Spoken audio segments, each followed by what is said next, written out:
it's me, Stacie, and welcome back to my channel. If this is your first time here, hey, and if this is your second time or more, thank you, because as I always say, you did not have to come rock with your girl, but you did, and I truly appreciate it. Will never ever fall on deaf ears. So, you know I don't like those super long intros. Today, I have a new sew along. And although I've been stuck on my long maxi skirt dress situation, my mama got in my ear and she was like, "You have such nice legs. What's with you in the long skirts lately? Like, show your legs. Like, that ain't even like you." And I'm like, I don't know. I was just kind of feeling the fashion. But today we're going to take my mama's advice. So, McCall's 8505. Not only am I giving you leg with this one, but you're going to get some knockers. Okay, you're going to get a little boobage. And but I'm always going to do things tasteful because, you know, I feel like I'm a girl of a certain age, and gone are the days when you just went outside and did the teeny bopper thing. Honey, this ain't the channel. Okay, so McCall's 8505, we put it on my face. I love this. I was afraid of it, but no, we're going to do the thing. So we are going definitely with view C. However, I want the length of A. So we're going with view C, but I want the length of A. And I'm going to do my little special things that I do when I sew, when I know, you know, need to hold something in a little bit more. So we're going to do some things, make it work, and we're going to come back and we're going to talk about it in the end. So that's that. Get you a little snack, get you some water. Let's get to it. See you on the other side. All right, so let's get started. I want to do view C, but because I want the sleeves, but I want the skirt. But in the same breath, I want that skirt to be short. So we're doing C, but we want the length of A. Okay. Okay, so I started trimming the pattern pieces. When we cut our fabric, if your pattern needs to be bigger than what the actual commercial size that we buy, please stop and take about 15 minutes and go watch my video on pattern grading. Measurements that are on the back of the actual. Trust me, you do not want to cut this pattern and be upset. So with that having been said, just because you wear a 16 in TJ Maxx on this tutorial or any other pattern that you may be making, you may wear an actual size 20. You may need to cut the size 20.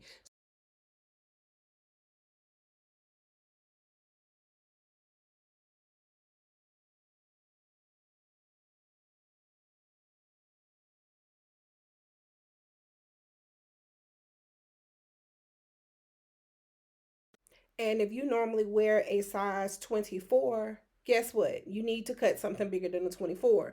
This pattern only goes to a 24. So if you need the extra room to be in alignment with the final measurements that are shown on the pattern packet, then go on over there and watch my pattern grading tutorial. You will thank me for it later versus cutting some really good fabric that you love and can't do anything with your dress in the end. I already told y'all I'm not gonna lie to you. So go on over there. I have the link to the video in my description box. Watch it, come back. We'll be sitting right here waiting on you with our fabric cut, ready to sew. Okay, so we're just about at the point that we are ready to cut. But what I would like to point out to you is if you are new to sewing, you need to know and be comfortable with the way to cut your fabric. This is a stretch knit, okay? But the first thing, as I told you with the blue dress tutorial, you want to determine the direction of your stretch. Is it two-way stretch? Is it four-way stretch? Meaning, does it stretch this way as well as this way, okay? So most often when we cut our fabric, we are going to cut along the selvage edge. This is our selvage edge, okay? So there will be markings on your pattern that tell you to basically put your pattern, lay your pattern piece along the selvage edge. Basically, you want to cut that fabric along the selvage edge. And that marking on your pattern is known as a grain line. So let's use pattern piece 6, for example. Pattern piece 6 does not say that this is the grain line, but there's a long line that's running down the pattern. And it is understood that that is the grain line. The grain line generally runs parallel with your selvage edge. Okay. And that is important because if you have stretch, keep in mind the grain line should be parallel to your selvage edge. Okay. The reason why you want to line that up, this is a knit. You have knits because you want some stretch. You want to make sure that this pattern has stretch in this direction. Okay, so the grain line is allowing you to cut this fabric such that it will stretch on your body when you need it. So we do know at least that there is two-way stretch because we pull left to right. Okay, however, you look along the selvage edge, if you test it out and you stretch this way, you see that there is literally nothing. There's a itty bitty ounce of stretch, and we're going to just say that's no stretch. If it was four-way, it would stretch just like it did this way. Okay. You don't want to put it on and feel like you have on a cotton button down.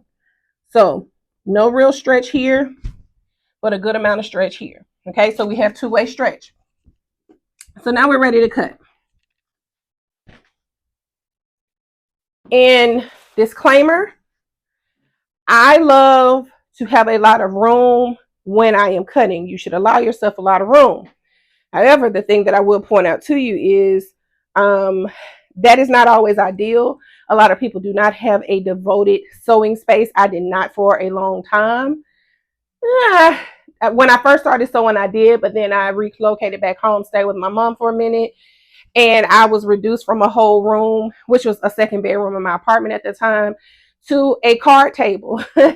So, just want to point these things out to you. There are things that you can do to help your situation. My cutting table that I eventually invested in was a card table. Let me say that different. My folding table, my cutting table that I eventually invested in was a folding table that was about 2 yards long. Okay, 2 yards long and maybe a yard wide. I bought 2 rotary mats, and I probably could have got one made custom, but because I knew I needed to fold that table, basically put it up, take it down, put it up, take it down, I drilled the 2 rotary mats on there and I never took them off. So they meet just shy, like they meet in the middle of the table, just shy of where that table folds. And I'll pop up a picture to just kind of show you how this table looks from, I got it from Home Depot. No, Home Depot, not Lowe's. Got it from Home Depot many, many years ago. Drill down those 2 rotary mats, and when needed, I put that table up, and then I broke it back down, and I was sliding under my bed or behind a door or whatever type of space I had at that time. And it also made great for traveling. But now I'm at the point where I just leave it up. And that's dangerous because, child, I started putting everything on that table besides fabric. So it gets a little messy. And if I'm cutting something that needs to be cut on the bias meaning you open this fabric out and you would lay your pattern like this, like catty corner, like your grain line on the pattern would be like this, like it's telling you how it needs to be cut. Sometimes you need more room. So today, although I don't need a whole lot of extra room, I am choosing to cut on my dining room table because it's just such a pretty day. And I don't know if y'all anything like me, but the natural light in the morning, if you have a home with a lot of lights, it's a mood booster. So it's so pretty, and I'm in here with my plants. So I decided to come in here and use my little traveling rotary mat that I just keep on me at all times. Not using my rotary cutter, but I just like to have something in between my table and my fabric. So I'm going to use my electric fabric cutter, and let's go. Okay, and before I get started, I would like to point out that this fabric is something that I got from Fine Fabrics in Atlanta. Love Fine Fabrics. If you are in that area, please go. There's a location in Jonesboro that opened not this past year, but the year before. I know this because I first went to the Jonesboro location on my birthday in 23. So no, in 22. So I just absolutely adore that location. I'll go to the main one in Norcross, but it, I just, if you go to both, you'll understand why I prefer Jonesboro over Norcross, but they both have gyms. And I'm talking about gyms on top of gyms. And honestly, um, please wear your tennis shoes if you go because it could be overwhelming, but you will find everything that you ever thought you needed, wanted, and loved in here. I turned my ring light on just because I wanted to, even though the light outside is just absolutely gorgeous right now. I turned my light on because I wanted you all to appreciate the beauty of this this pattern. I love a good textured knit. So it's not too far off from the blue fabric that I used in the other dress. Again, I got this one from Fine Fabrics. I got the blue from Hobby Lobby on a random trip. Got this one during my Frocktails visit because whenever I go, I'm always going to go on a fashion fabric run. It's just what I'm going to do. So just wanted to point this out to you all where I got it from in case you wanted some. Trust me, they have it. You just got to get in there and look. And all of the fabric is separated by rows, by fabric type. Love it so much. Let's go ahead and cut this fabric. So something I do want to point out to you before I start cutting again, it's me again. Remember I told you that I did add inches to the sides of my dress because even though we clearly know we have two-way stretch, you want to make sure that you have enough room for your booty and all the things according to the finished pattern measurements on your packet. So please pay attention to that. Don't just look at the size that's on the packet. I need you to look at the final measurements. And all of that is listed. Yeah. So I want to make sure that you all saw that. So if you see, let me zoom in a little bit.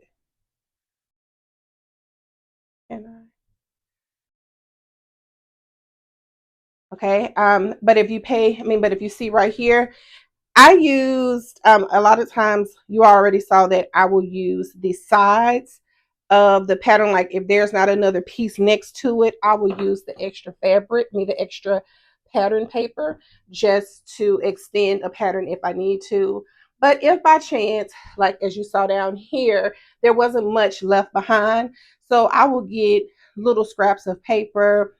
I buy pattern paper from time to time. I just ran out, but depending on what it is, if I am making a pattern on my own, I will use regular print paper. The reason I use regular print paper is because it will not tear as easy as the tissue paper that they use to print patterns on. So I just took one piece of paper, cut it into about 4 strips, laid it on the side, used my ruler, and added those pieces to it. As you can see here, so here's my ruler. Okay. And I went from the last line and kind of went out some. Okay. Went from the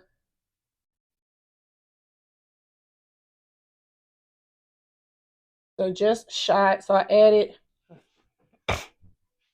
I used my ruler and added the extra pieces, taped it down, and okay, we're good to go. Finally, we're gonna cut.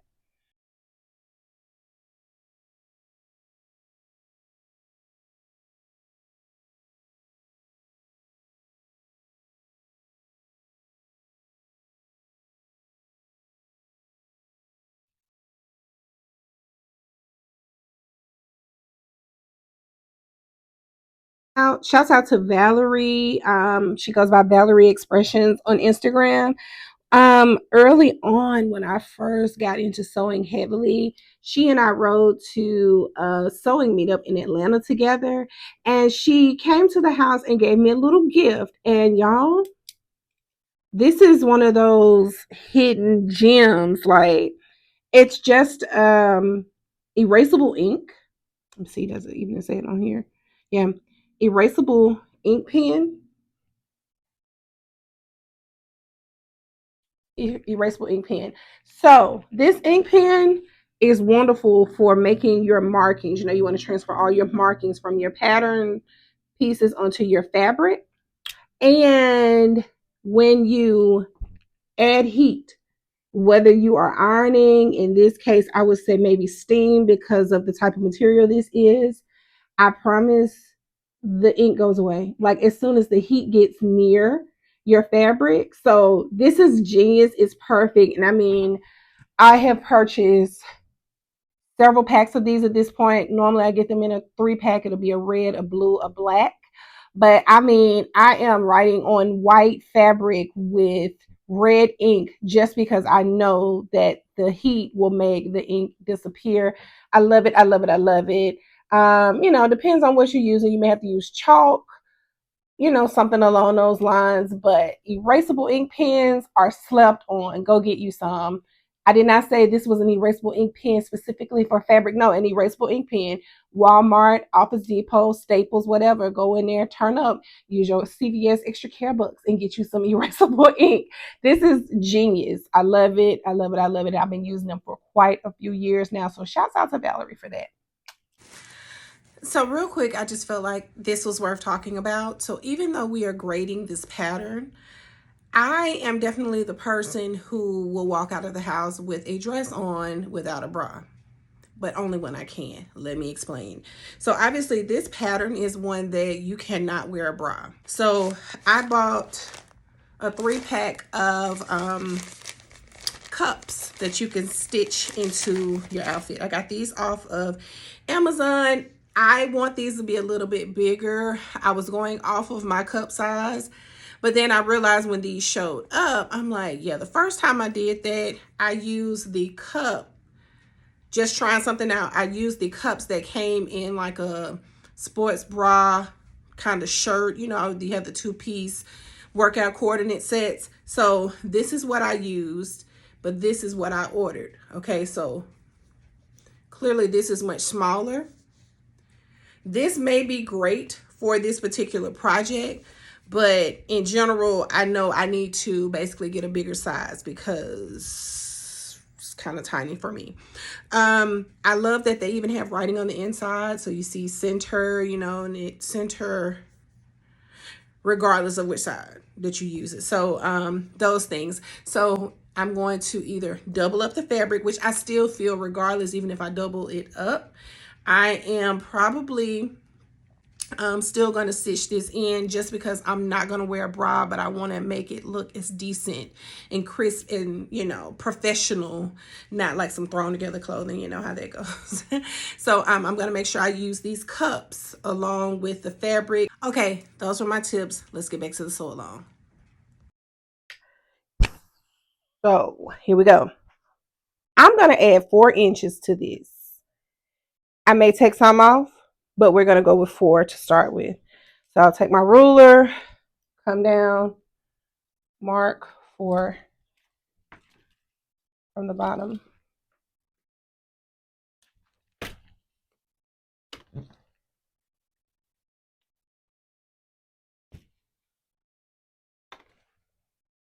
Okay. Cross.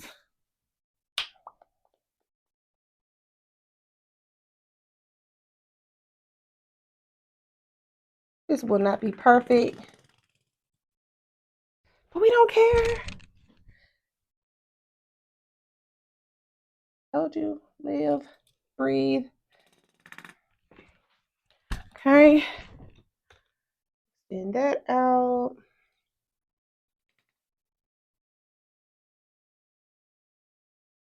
We can, instead of coming straight down,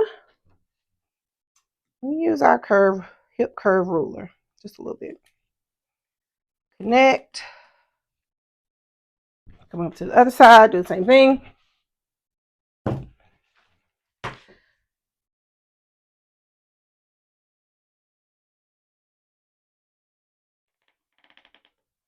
It may look a little bunched when you put it on, but we do not want our boobies falling out, okay? We don't want that.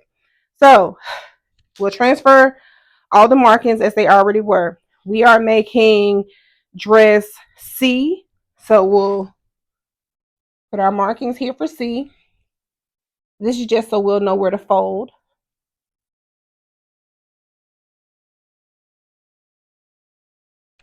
Now, right here, here's my grain line.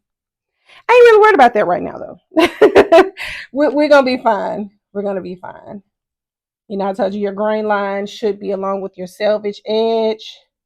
Now, I get in doing so, it'll keep you from moving. But I think we'll be fine. And if not, I'll come take it apart and we'll restitch it. So let's get it. But the reason I wanted to extend this is such that I don't have any underboob showing. This is not like it's already a peekaboo type dress, like, hey girl, hey. But you know, I can't do the underboob. It may work for some, but I am definitely not one of those.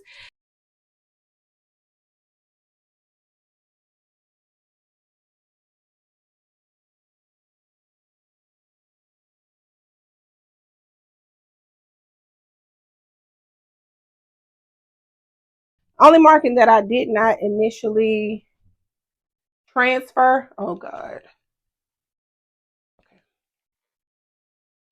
The only marking that I did not initially transfer, and we'll just go ahead and do it right here, are these two notches right here. That's kind of important. This one and this one.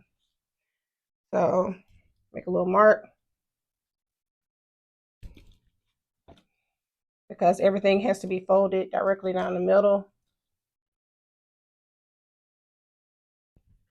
So that's important. Having a perfectly straight line, not so much. But these two notches, I'll just use my rotary cutter. Do those real quick.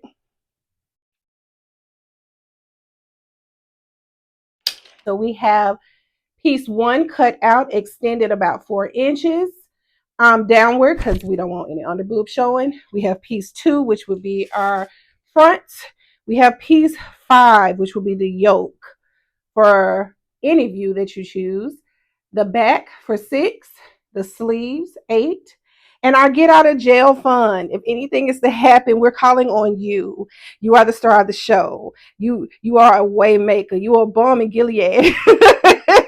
Because I'm telling y'all, don't throw away your fabric till you know what you got. Don't count your eggs before they hatch. I'm just saying. So now it's time to sew. I've relocated to the sewing room. Let's get started.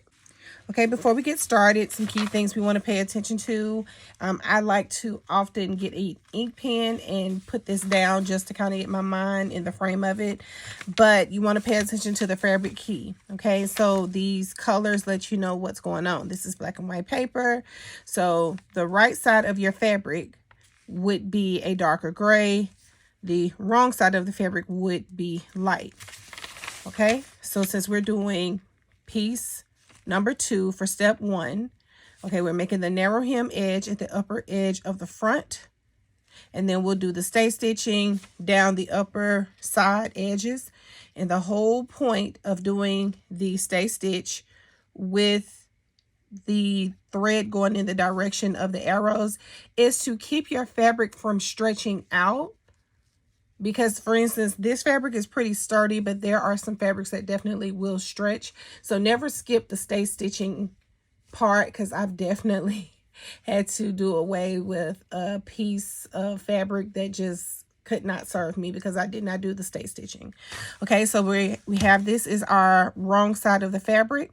So since it's the wrong side, we're going to turn the upper edge of the front into us, because you're going to do it such that the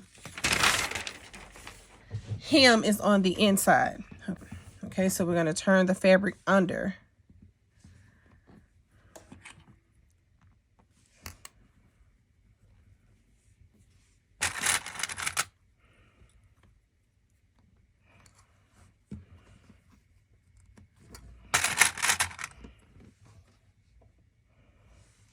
Okay.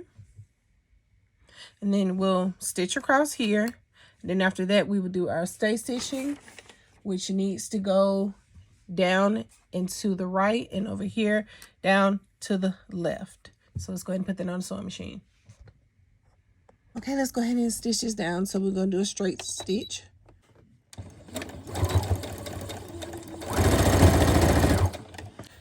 Okay, so we are going to go here.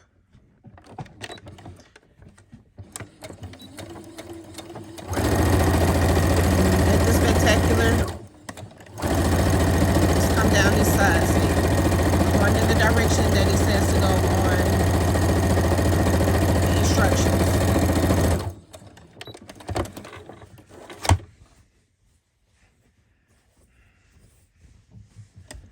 And you always want everything clear over here. Could be a right hand thing, I'm not sure, but you want everything clear over here.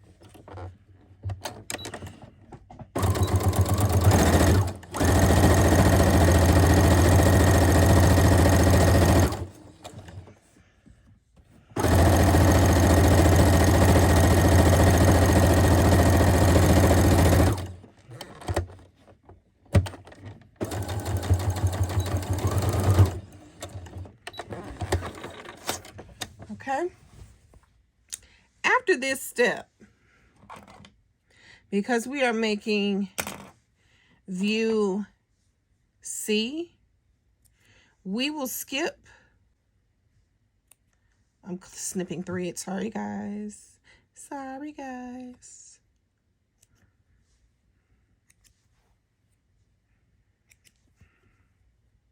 That's a lot of thread for just some stay stitches. I'm just saying. Okay.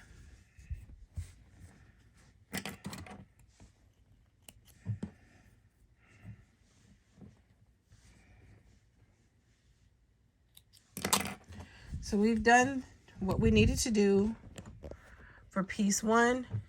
Okay. I've turned this over to the right side. So this is the right side of the fabric. Okay. So we see where we rolled that hem over and stitched it down, and then we did stay stitches down one side and stay stitches down the other side.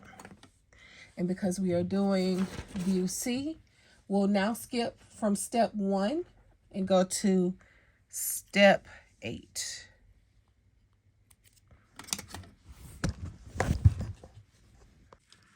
Okay, so we'll turn this paper under for our viewing pleasure. And for views B and C, we're starting at step number 8. Okay, so we know we have piece 2. We'll set this over to the side. And then we go to piece number 5. So let's find this in our stash. Okay, and this will be our yoke. So it says, with wrong sides together, fold the yoke front along the fold line. Press and baste the raw edges.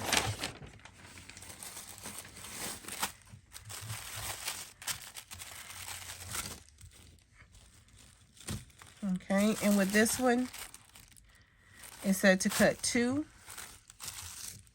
So we're going to take the right sides and fold them over. So basically the wrong sides will be touching each other because you'll see the outside once we fold it over. So let's take it. Let's fold. I did not transfer the marking for the fold line because I knew it would be directly down the middle. So all I had to do was close it. Close up the fabric, close up the yoke. Okay. And, you know, less is more for me. I don't need a million pins. Just want to make sure the fabric does not come apart while we are doing what we're doing. Okay. So now we're going to put it on the sewing machine. And you see the little markings are together.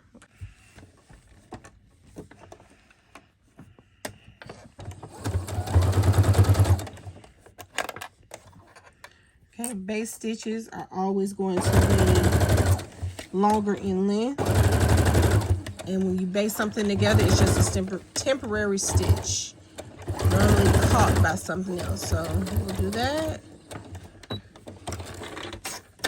And repeat it again with the other one. Put wrong sides together.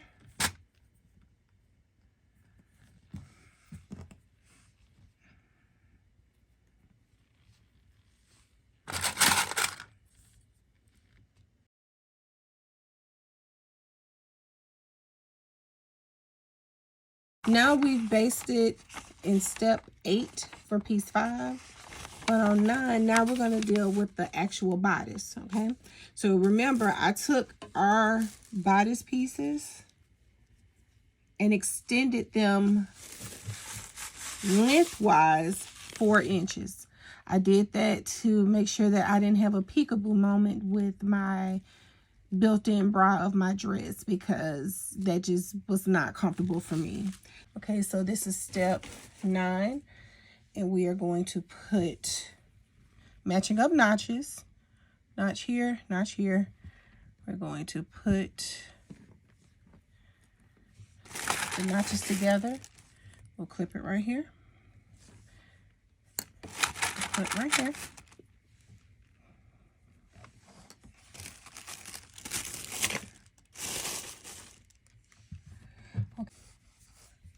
Okay, and after clipping those together, we're going to baste across. So we're going to go clean across. There should be a marking that you made here, but basically we're going to go all the way across, but baste. So temporary stitch, we're still doing our straight stitch extended to a length of 5.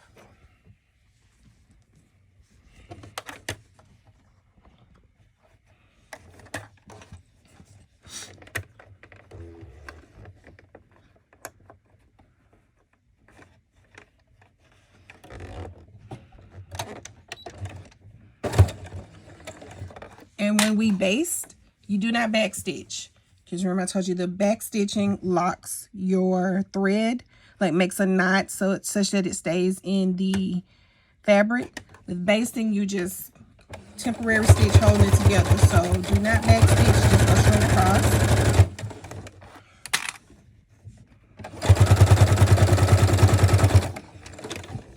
Okay. Oh, come on, bobbin. Don't do that. I don't know what's going on, but to keep from tearing up something, often I would just open it up, cut the bobbin, cut the fabric on the bobbin. Something got caught, which is another reason that you don't like to, like when you make your bobbin, you do not want to have like the beginning piece of thread. Like when you first started spinning it around, you want to cut that piece off because you don't want it to accidentally get caught. Things like that happen sometimes. Okay, so you know you have to be careful with your base stitch because it's very easy to pull it out, which looks like I've already done. Which looks like I've already done. So we'll just go back through and do that again, because the thread got caught. So we'll go through, do the base stitch again.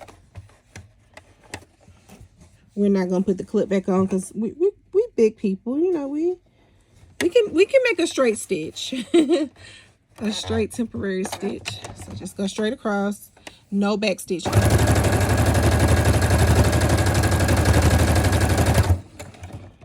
And if by chance you accidentally do back stitch, I promise it will not be the end of the world. You just will become friends with your seam ripper a little bit quicker than needed, because when it's when it's time to remove the base stitches, it won't be a simple pull apart. You'll have to have some assistance. So that's that. Okay, so now we'll repeat the same thing that we did here.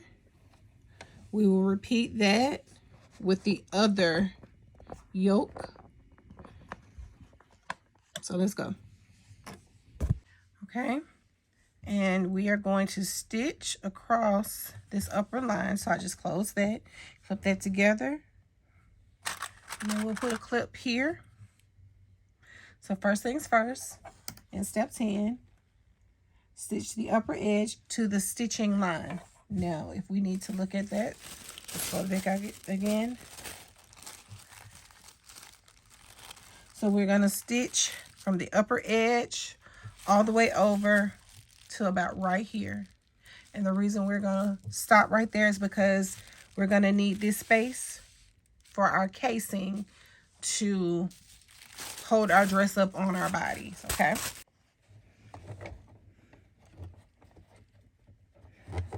And this is not going to be a baste. This is going to be a regular long stitch. So we're still going with the standard straight stitch, but now we're dropping it back down to 2.5. And remember, we're going to stitch across, but we have to be mindful to not go all the way to the edge, because we need that spot, that space, to create our casing.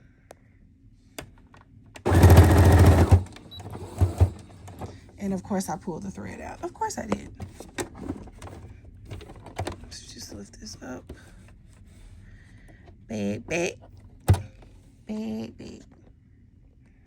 All right, let's thread this. So there are some machines that have automatic threaders, like you just press a button and it just yink, yink, yink, yink, yink, and threads your needle. This ain't that. This is not that. But it does enough. Thread is looking a little wonky under the bottom. I'm shooting cinematic, but I'm about 5 seconds from to start.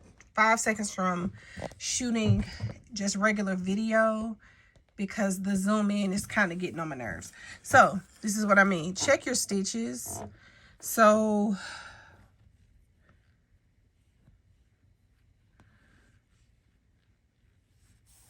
okay, for the most part, this is okay. It was looking worse than what I thought. I was thinking we had a lot of bubbling of the stitches under the bottom, which was concerning for me, because when you have that, that means that something is off with your tension. But these are actually fine. So we'll turn this back over and keep going. Okay, so the last part of 10 says you're going to stitch from the middle to the black dot. And although you see 3 black dots right here, ignore that. That is the marking that would have been there without this having been extended another 4 inches. So these are the only 2 markings you need to be concerned with, this one and here. Okay, and again, you got to be mindful. You can't stitch from the edge because you need that space along the fold. You need the space along the fold to serve as the casing for your cording that's going to go around your neck and hold the dress up. All right. And we're going to go to the black dot. All right.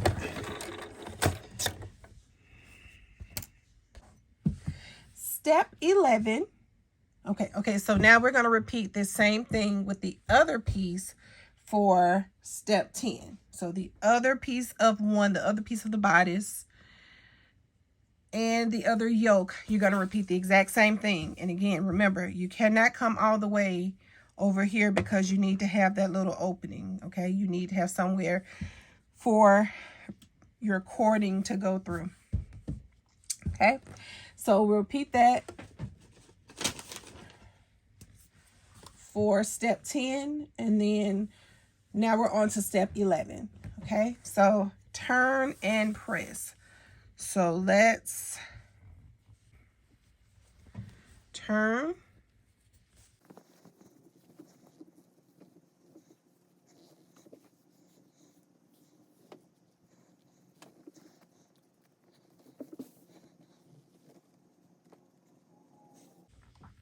So we've turned it inside out, okay? And we have the little opening there on the bottom. We have it here on the top. You know, you just want to make sure you leave those raw edges. Okay, so this is that. Turn to the side. Let me just turn my camera. I was trying not to. So I turned my camera to be on the safe side. All right, so I turned my camera to just be on the safe side so you can see better. So this is the yoke. Okay. And this is where you are going to come and now stitch along a straight line, leaving enough room for a cord to pass through this opening. So I was using an ink pen to demonstrate. Okay, there should be an opening on both ends. Okay, not gonna go all the way through, but there's that. Then there's that. And now we're gonna create, again, the actual casing. We're going to go under the machine and we're going to make a line and stitch straight down to leave enough room for a shoestring or cording or whatever to pass through it. So let's do that real quick. All right, so although I did not draw my line, you know, don't necessarily be like me. Although I did not draw my line, let's be on the safe side and line up. So you see this grid that sits on your base. Let's line up with the number 2. Okay.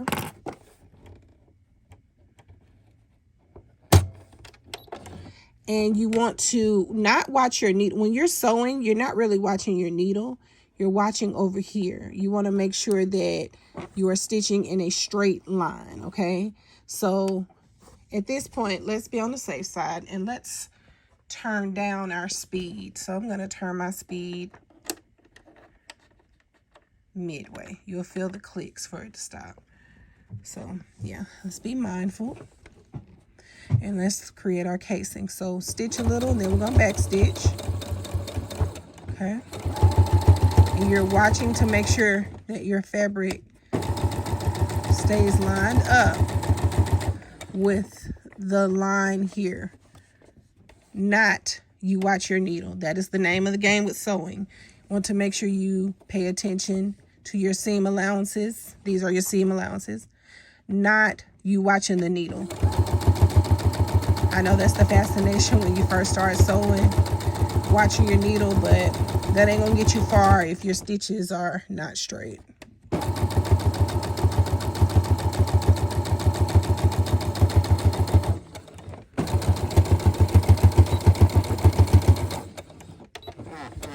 And now we have a casing. Look at there. All right. So we have the yoke, we have the casing, and let me show you the other one, and then we'll move on to step number 12. Okay. All right, so we have created our casing with our yoke at the top. Let me drop this down. All right, here's the top of the yoke. Here's our casing. Okay, looks really good. Okay. Now for step 12, we are going to repeat what we did with 10 and 11. Well, pretty much 8 through 11, but we kind of had already cheated because we did the base stitch for the yoke. And yeah, so let's just go ahead and jump to number 9 for the other side, and we'll repeat. I'll do that off camera. Hey friends, it's me. Okay, so I'm back. The reason you are seeing my face right now is because, number 1, we're almost done. This is a very easy sew, but I'm always going to have a twist to most of my patterns. So for step 13, which is where we are, because we've created the bodice with the yoke attached. We've created the bodice with the yokes attached. One for each side. Very important. Very important. Now that we're at 13, it's time to attach the bodice to the front of the dress. But hear me out. We did not line them. You know, first I wanted to double up the fabric. No, we didn't double up the fabric, but what we're going to do is we're going to sneak in some cups, okay? So what I'm going to do, and if I don't like it, we'll just take it out, but I don't see why it wouldn't work. I had to cut the light out in the background because there was a really bad glare like down in front of my face when I was trying to talk to y'all, so that's why I'm talking to you in the dark. So we are going to take, okay, this is the bodice with the yoke attached. We're going to take, because this is still open,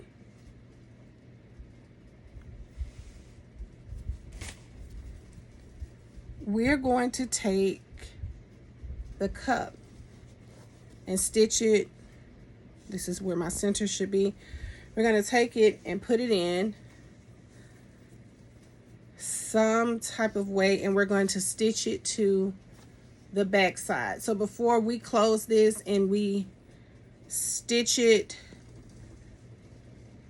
before we close it and we stitch it to the actual bodice, before we stitch it down and attach it to the front of the dress, we're going to stitch this cup in. And if we don't like it, we'll take it out. But I think we're going to like it because I'm not wearing a bra with this dress. How can you? But I want to feel decent and comfortable. Y'all get what I'm saying? Okay, so what I'm saying is, hear me out. We chose not to line our bodice. Okay, we chose not to line it, which was my original plan. Then I said, no, let's extend the length of the bodice for full coverage, basically, of the boob. No chance of an under boob. Maybe cool for some people. I can't do it. And so we extended it down by 4 inches. But in addition to that, I said, well, you know what? I wanted to order these cups from Amazon, so that's what I did. So we're going to take 2 of these cups. I wish these cups were a little bit bigger, but I'm more so going for the covering versus true support. I mean, you know, we'll have a cording, you know, to strap up and whatnot, but we just want something that will not basically show our nipples. That's just the bottom line. Something that will just make me feel comfortable no matter what the situation is. So going forward, I'm sure you all have read ahead and know that in a minute we're going to attach the bodice to the front of the dress. I mean, you can look at the front picture on the pattern envelope and tell what we're going to do. But I said, before we stitch this down, let's open this up and let's put this cup in. You see where the center should be according to the writing. Let's put this cup in. I don't think it really matters where, but we will go with the writing being right here for center. Let's just, you know, be thorough with that thing. We'll put it right here. We will pin it and we will stitch it to only this part. So this part that will be with your body is what will get the actual stitching. The other part will not have stitching. Okay, it's just going to catch the cup however it catches the cup. Hope you understand my drift. Let's go ahead and get this done. Because what are we holding on for? What are we waiting for? Okay. So real quick. So I used cups. I inserted them in the latest swimsuit that I made. There's no tutorial for it from me, but because it's from Cashmerette, if you are a Cashmerette Club member, you'll have access to that. So I highly recommend checking out Cashmerette because they specialize in bras, swimsuits, things of that nature for women with larger busts. Now, I'm a double D, you know, the band size for any men who may be in here trying to learn to sew. The band size is your back, but your cup size is your cup size, okay? But these cups that I have, because I bought some for making a swimsuit, these are supposedly waterproof. I think that's cool, but as soon as I get out the water, you know, I'm ditching the swimsuit. So it could be or it could not be. It doesn't really matter. I just want to get through water aerobics, and it is what it is. So that's it. I'm literally going to take this, go under the sewing machine. I'll put one more pin just for good measure. Take it, put it under the sewing machine, just a straight stitch all the way around. We're only stitching to the layer where the pins are. We are not going through both layers of this bodice. I want to stress that because we want this to be attached here, but we do not want it to be attached here, okay? So let's stitch it down real quick. And if I catch problems, I'm going to switch to a heavy duty needle. I'm using a Microtex. But if I can't, and I have my walking foot, which is great, you know, if you're using thicker cuts of fabric, things of that nature that may give you an issue. So, yeah, I think we're good to go on that end.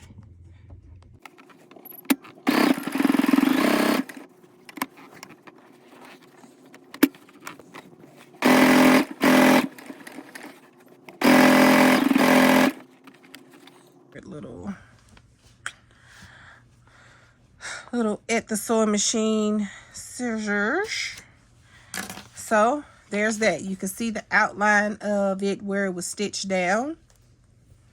And again, we did not catch the front side. It's just there. But I figure when we put the elastic in, when we put the cording in and it's bunched up and it's sitting, it should completely obliterate your nipple. And that's that. So we're going to repeat it on the other side, and then we'll be ready to continue on with step 13, where we'll actually attach it to the front of the dress. Let's do the other one on our own off camera. Let's go. All right, let's keep it going. It's the next day. I've done a lot. I've worked out. I've shot some content. Just feeling pretty good today. So, okay, here's our yoke. This is our bodice. Okay, so what we're going to do is we're going to take this, which will be our right side, because remember we stitched our cup to the inner portion. I'm going to take this, turn it upside down, and with right sides facing between the bodice and the front, we are going to pin this way. Okay, and this is step number 13. So the reason that we are doing this is because after we stitch across here, when we flip it up, okay, it will look like this. The casing will kind of hang over this area a little bit. And of course, you don't want to catch that because that's where your cording is going to come through to tie behind your neck. Okay, so let's go ahead and pin this down. Well, y'all know I'm a Wonder Clips girl. So let's pin or clip.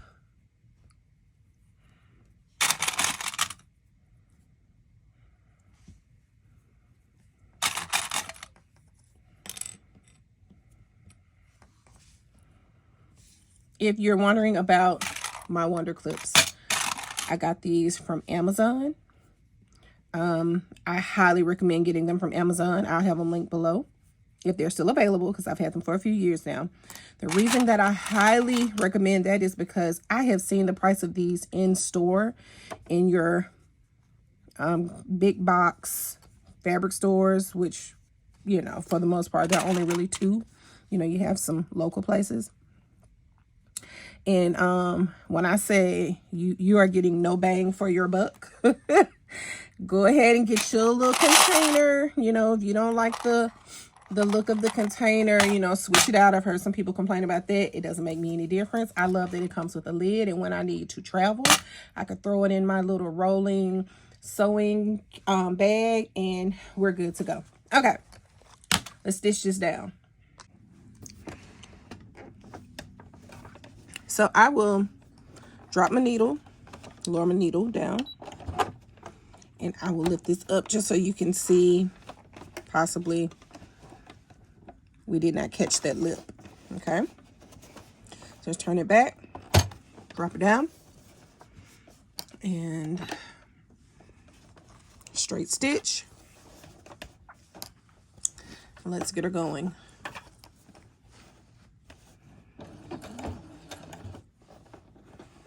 That needle moved because I was in the 0 position and I needed to bump up such that the needle would be in the middle. So we're not worried about that one little stitch. Let's go. Back stitch a little.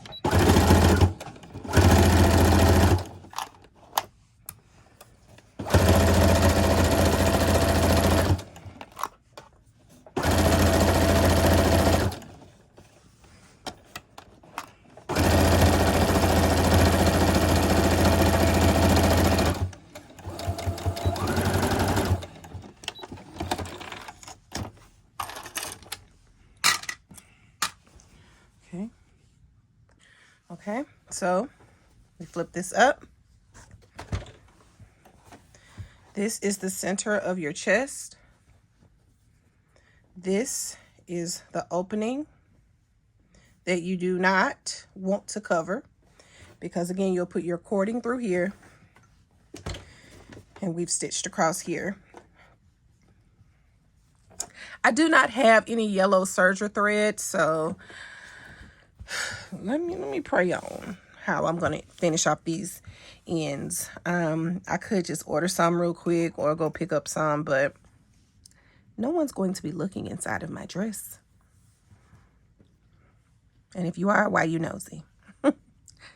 But just for my comfort level, let me get this little one stitch out because it's driving me crazy. Just for my comfort level, I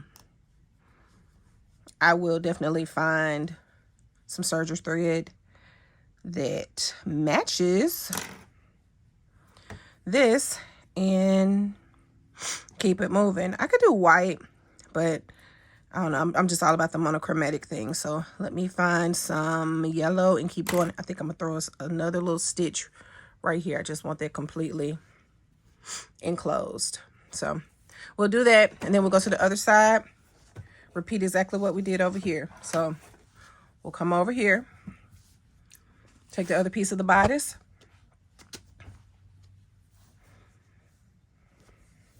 turn it upside down, and we are going to attach it across the top.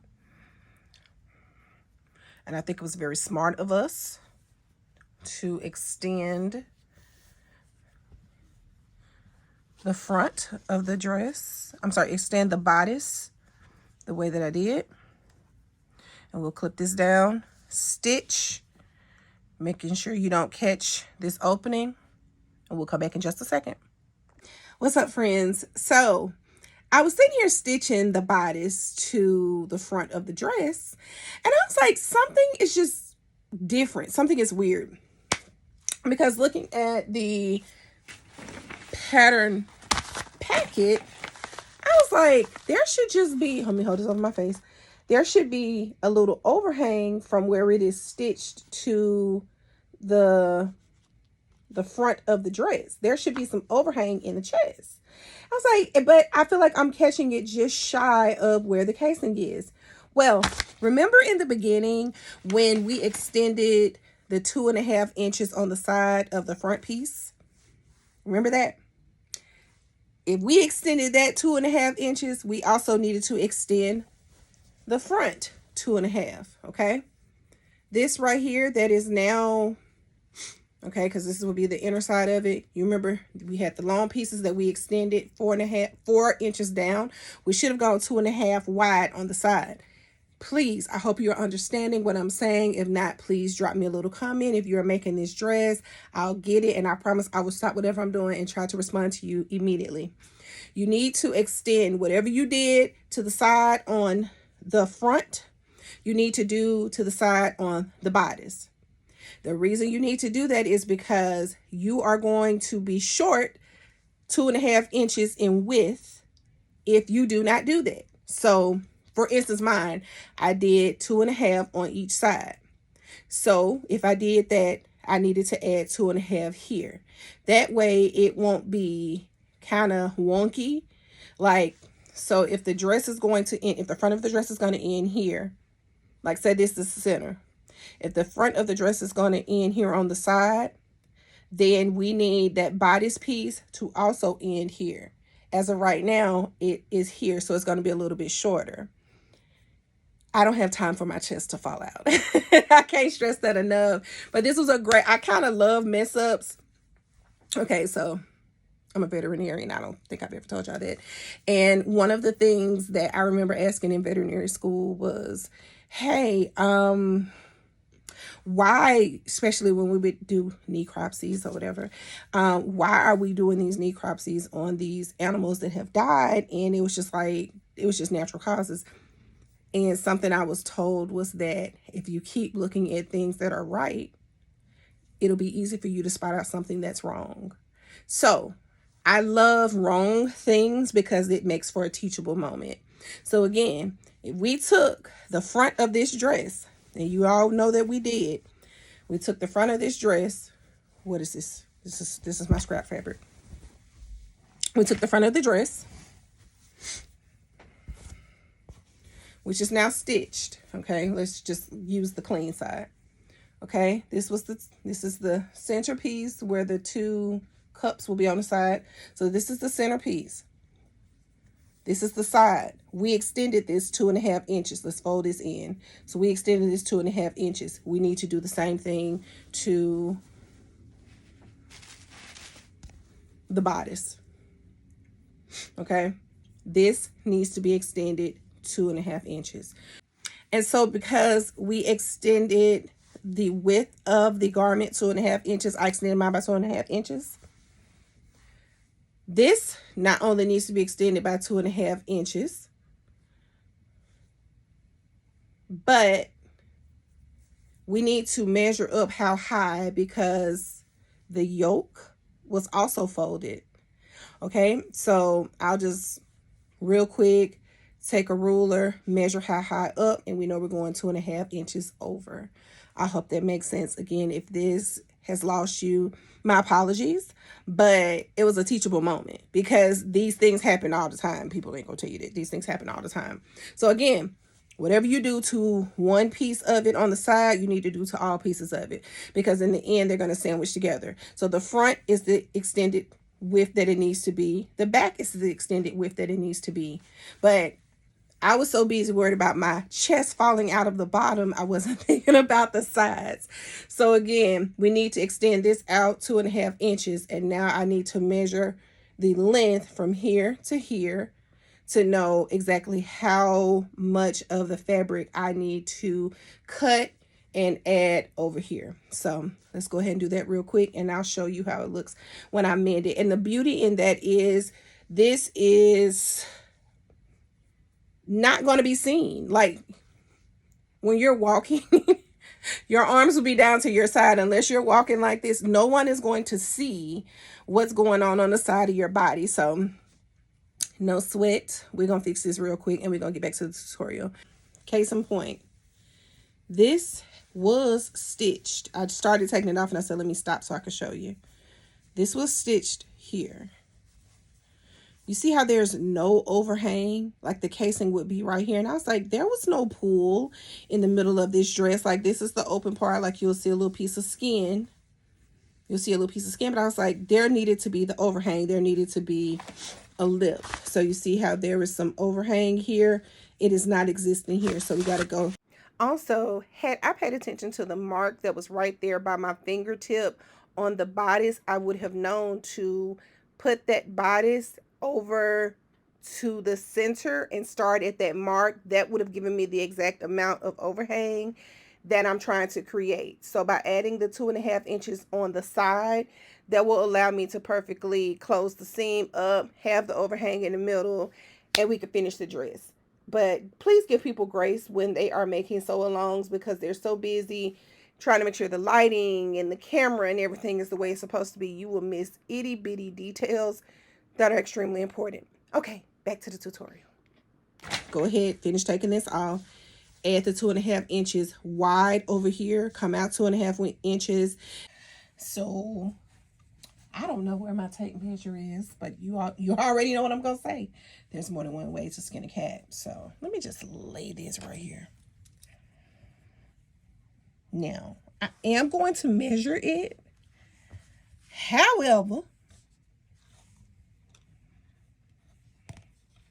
I am going to actually trim it as if this is the pattern piece because ain't nobody got time for that. So we're right at 11 inches. Okay, let me move up a little bit. We're right at 11 inches in the length. So let's just scoot this over a little bit.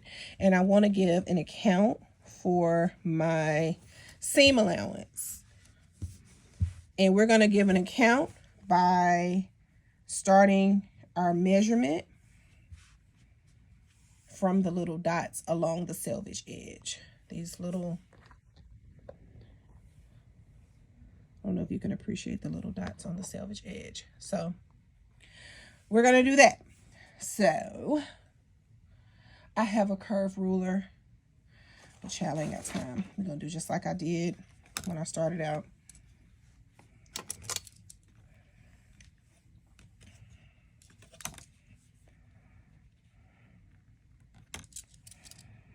Okay. So that's fine. That's fine. Now we're getting into a little curve. Curve a little bit more.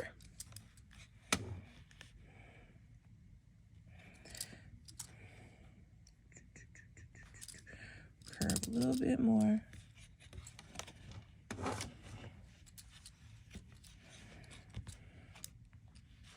And we're at the height of it. So let's go to this edge. We're going to extend out the 2.5.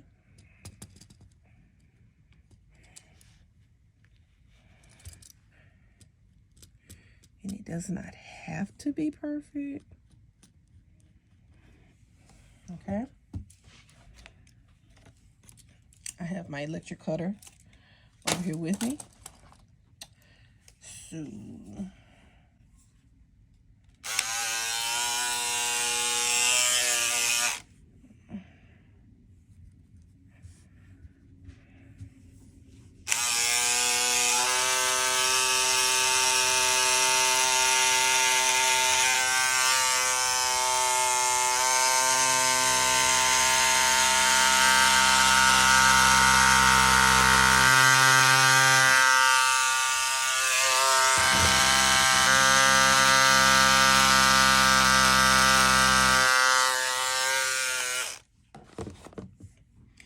and again, this does not have to be perfect because I need to know exactly how much I need to cut. What happened to my ink pen? Did y'all take my ink pen?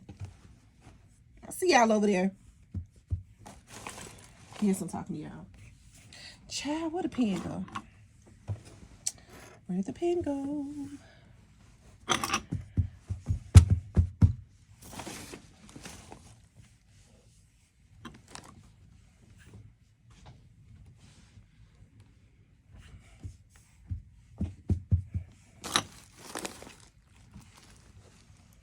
But stop playing, like, for real. Where's the other? Here we go. So, nothing major. Nothing major.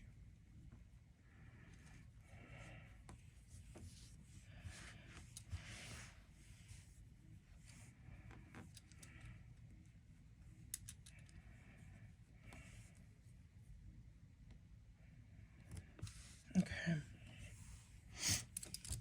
So, this is not perfect by any means.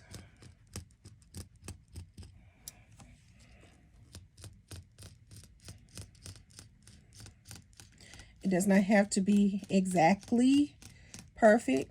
We just need some extension.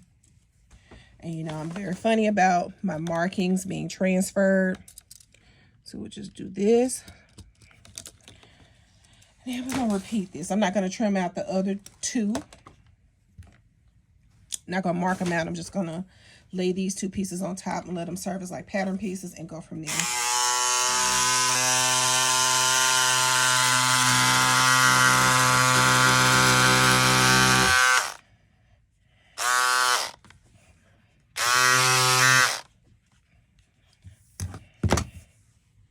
Okay, so we're taking one strip, right sides together. So we're just gonna come down the side and clip them all together. Of course, you may struggle a little bit with this one because we have the cup that I stitched in, kind of creating a little mound, lifting up, but it is what it is.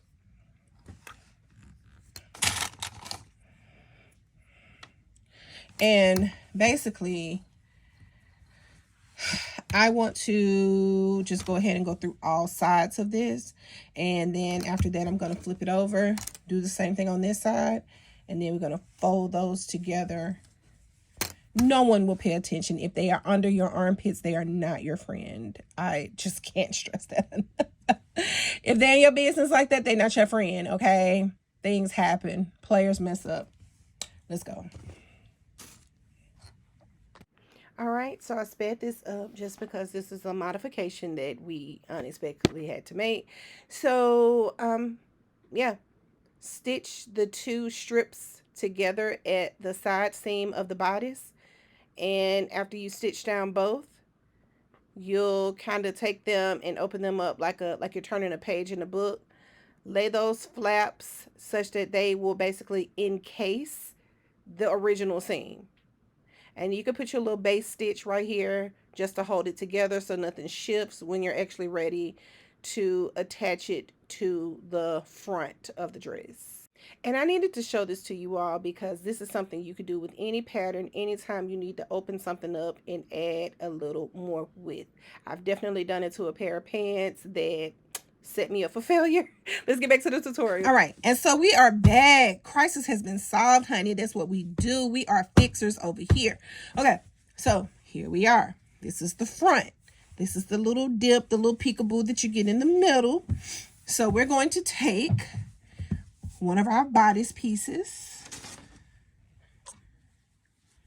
and we have extended the piece. Let me grab the right one.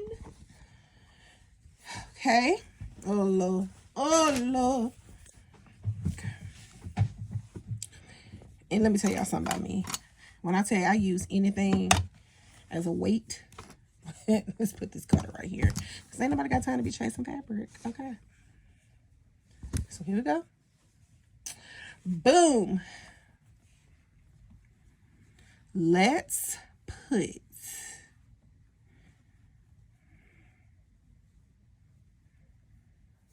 our fabric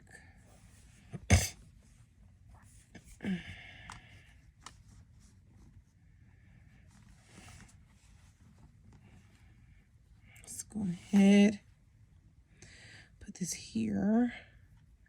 I would like to clip, use my Wonder Clips, and I want to go from the inside out. Again, the only reason we went and added the 2.5 inches is to try to give an account for the extra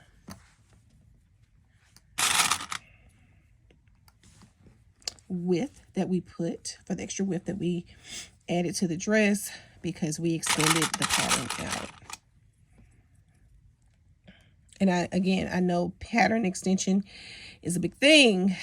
So, this is still a little bit short. Okay.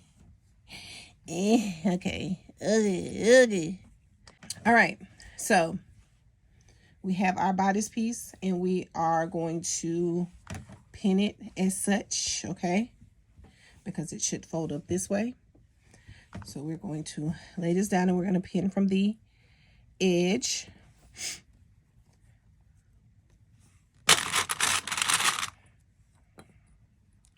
The outer edge, not the inner edge. It's the whole name of the game for adding the 2.5 inches on the side, is to make sure you have the overlap in the center. We would not have had to add this if we did not extend the pattern. But I thought this was so worth discussing with you all. So it just works.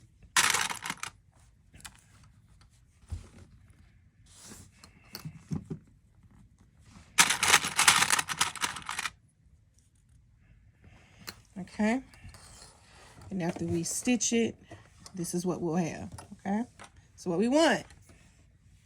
So what we want. So you get, we wouldn't have this, and we want the little overlap. We wouldn't have the overlap to help pull with the cup if we had not added the extra fabric to the end. So let's give it a quick stitch.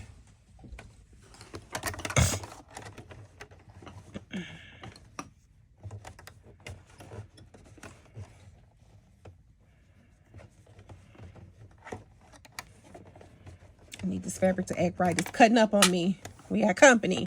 Well, now people watching us. Let's go.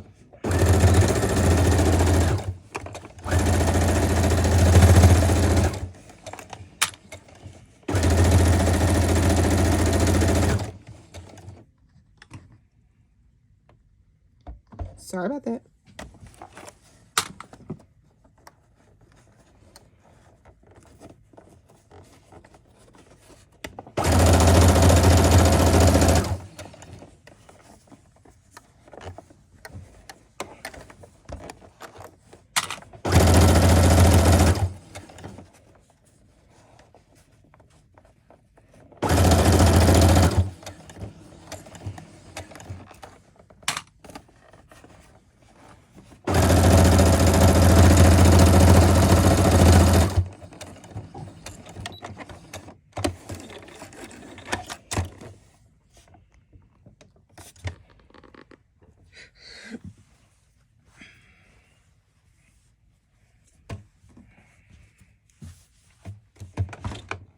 All right. So there we go. You see the little peekaboo we were looking for? And now we're going to go over to the other side and repeat the same. But again, I had to stress you, this is why we needed to add the extra to the side, because we forgot to do it in the beginning. So it's all good. And of course, you know, when we put the back to this, we will put the right sides together. It will catch the free edges and it will look amazing. And you know I'm all about that extra design, honey. Okay, this is a Stacie original because no one else's dress will have this extra little crease right here. This is my signature. This is what I do. Look at me trying to explain my wrong, but y'all get what I'm saying. So let's go ahead and repeat the same thing on the other side, and I will be back in just a second. Yes, ma'am. Here we are. We are in the game. See, y'all see the little overlap? Like, I was like, there just was like no space here. Like before the 2.5, we were here with it. And I was like, it's giving sex, and we don't want to give sex, you know what I'm saying? Like, we don't want to do that. So yes, glad we corrected our wrongdoing, and we have the overlap that we needed. The openings are still here, the casing for the cords, and guess what? We are now at step number 20. Because steps 15 through 19 are for view A. And we are making view C. And we have it at the length of B. But you know, I want the view of A. But I'm going to try it on at the view of B. At view B. Why do I say view of B? For view B's length. And the reason that we're going to do that is because, again, I have hips, I have butt, I have all the extra stuff. And that can hike your dress up a little bit. And I don't have time to be self-conscious thinking that, you know, you might see something. If I got to, you know, if I'm walking and the wind may blow or something, or I need to lean down and pick up something. So, yeah, between the thighs, the hips, the butt, we want to have a decent length. I do want to give some leg, but it needs to make sense. Okay, so here we go. Let's grab our piece for our back, which would be pattern piece number 6. Let's go. Okay, so that brings us to step 20, and this will be for views B and C. So we are going to stabilize our shoulder seam, and we are going to do so using this Dritz Seams Great. I obviously have torn up this package, but I kept it like this such that I would make sure I knew what it was, because this can easily be mistaken for like clear, like a clear Band-Aid. Trust me, it has happened. So I keep this. Does not add bulk. It's washable, dry cleanable. Uses: cover seam edges, hems, and facings to reinforce seams, rips, and tears. Make casings for elastic. Okay, so we are going to not use measuring tape or anything like that. Just gonna measure. And truth be told, before I even go further, for this fabric, I really don't need this, but I'm going to go with the steps just because we're doing this tutorial. So, just gonna lay a piece.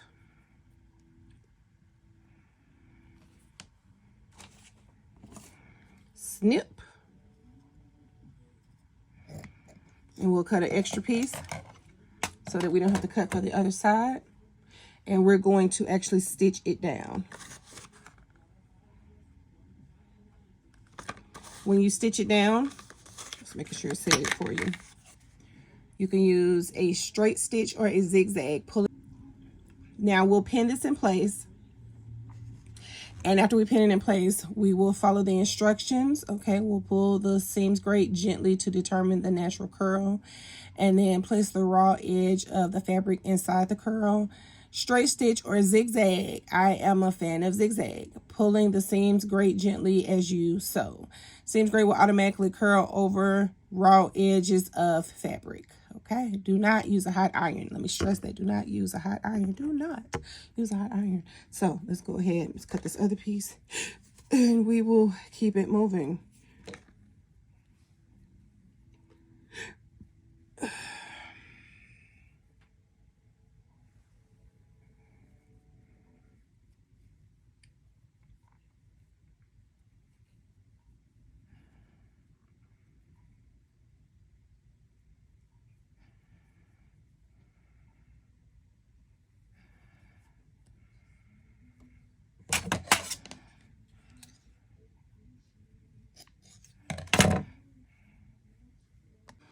And it's also worth noting that if you go to the store to buy some, when you go to the store to buy some, pay very close attention to the packet that you're grabbing, because there's definitely fusible interfacing that looks exactly like this that you can iron.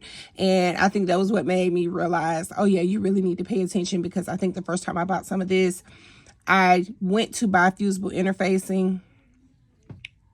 I'm sorry, fusible hem binding. However, I bought the one that did not need to be ironed, and it did nothing. And I was like, is the glue messed up? Did I get a bad pack? No, I grabbed the wrong one. Like, I saw what I was looking for, but I think I got distracted, looked away, and came home with the wrong thing. So make sure you're paying attention when you are in the store.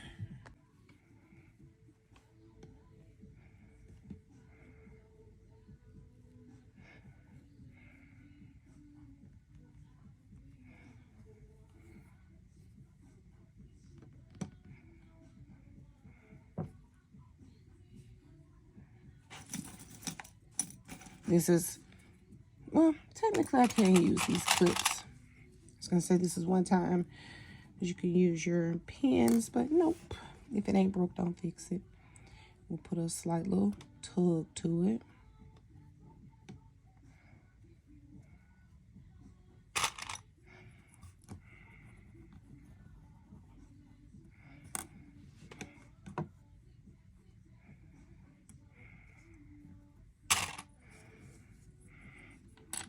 Too bad we can't use music when we are using YouTube. It is what it is. Scoot my chair a little closer. All right.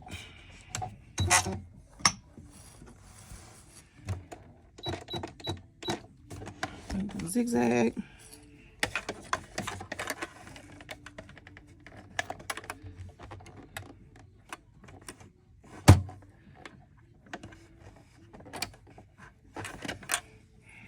To get it started though, let me place that first clip with the pin, because that pin can actually slide underneath the machine. That clip, not so much. I'm gonna put it even closer.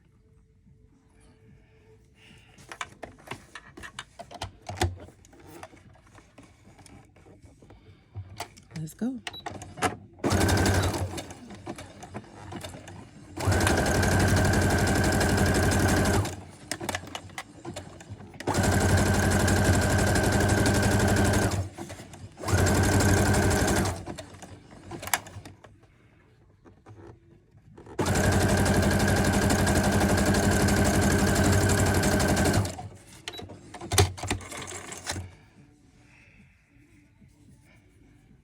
Okay. And we'll repeat the other side.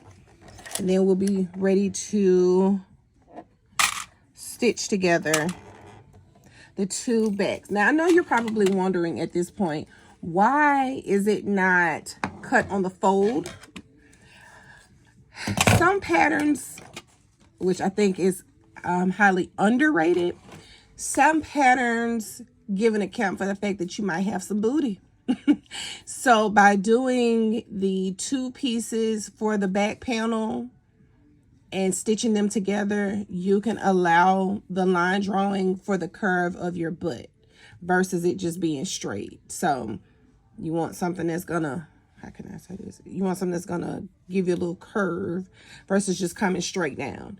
And the reason why that's important is because it may hike up in the back of your dress if there is no curve there to allow for the natural curve of your butt. So that's that.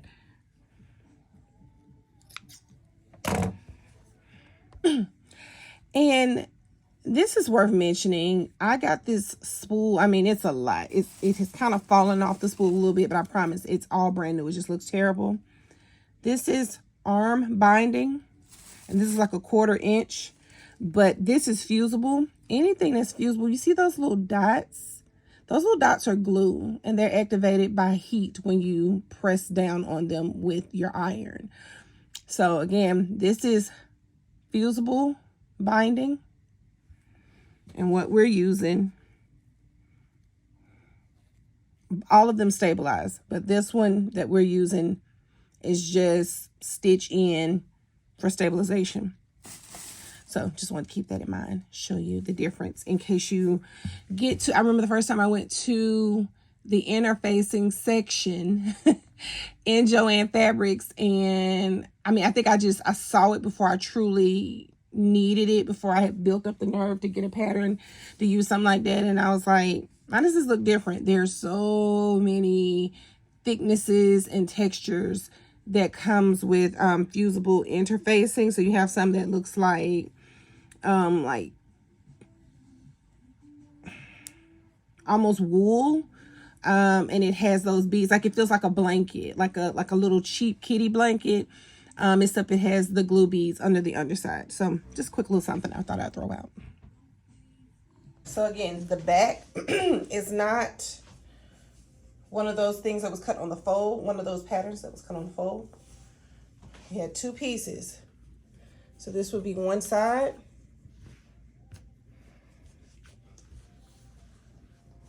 Okay.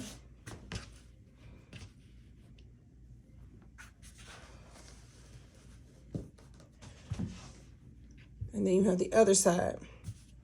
But again, to account for a little extra curve in the middle,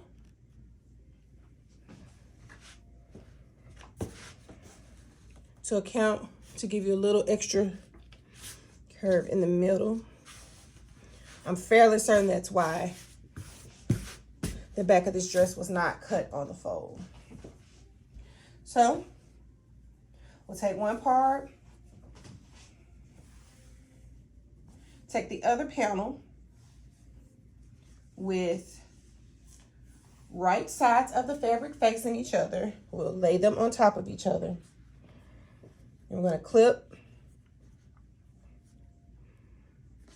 the dress together down the middle of the seam. Okay, we're creating a middle seam. Once we clip it together, we'll stitch, and when we fold it out, we'll have our back panel. So let's clip that, take it to the sewing machine.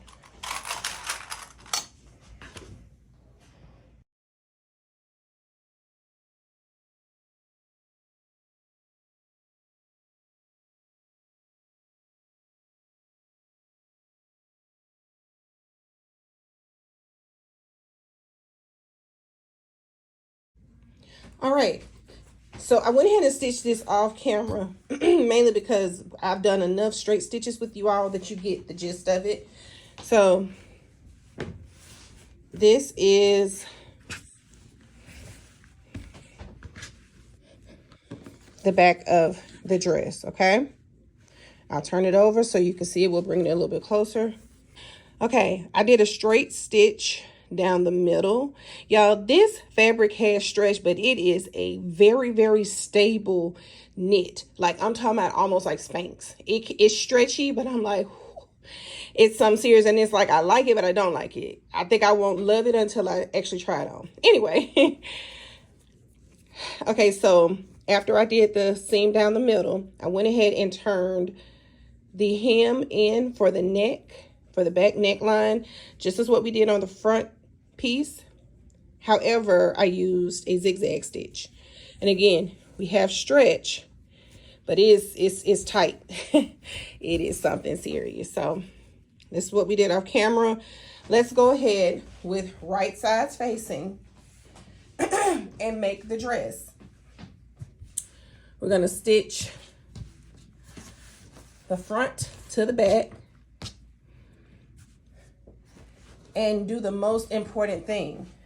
Give it a quick try on before I insert the sleeves. Okay? So I'm gonna put the right side, I'm gonna turn it over to the right side in just a second, but just wanted you to see the front, what we're working with.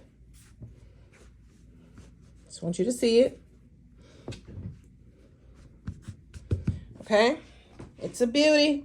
I'm feeling it. We're gonna turn some heads with this wing. Ew. Okay. So now let's turn it over. And we're gonna stitch the front to the back.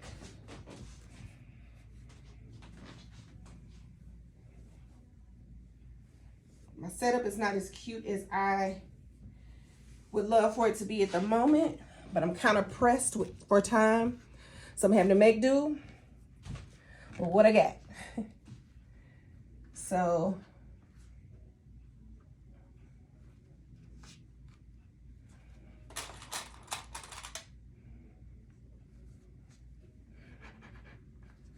okay.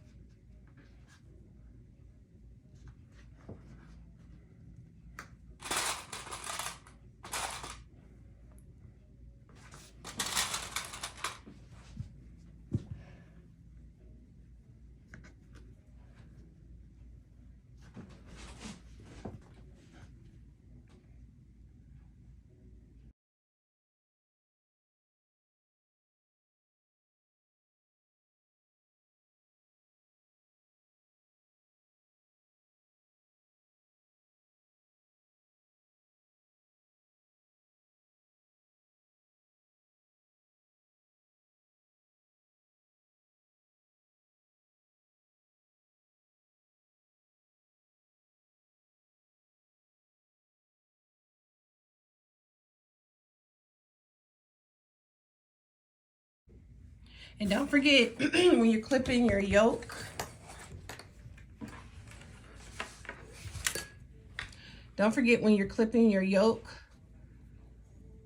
to the top back shoulder, you match your notches. Always match your notches. That keeps you from having ill-stitched, ill-shaped fabric.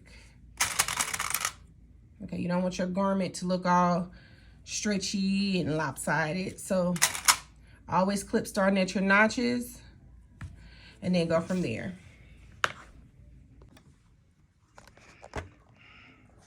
Okay, so I've turned the shoulder to the side and we're going to start with the shoulder seam. Clip together. I am going to just do a straight stitch. I mean, if I need to come back and do a zigzag, I will, but we'll do it straight. Let's go.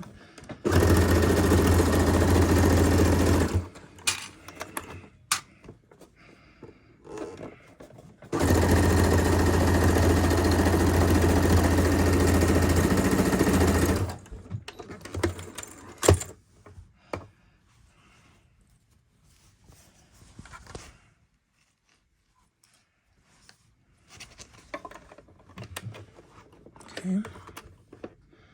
Now we are at the sides and straight stitch.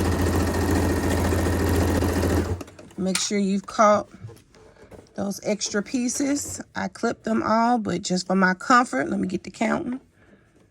1, 2, okay. And then the back.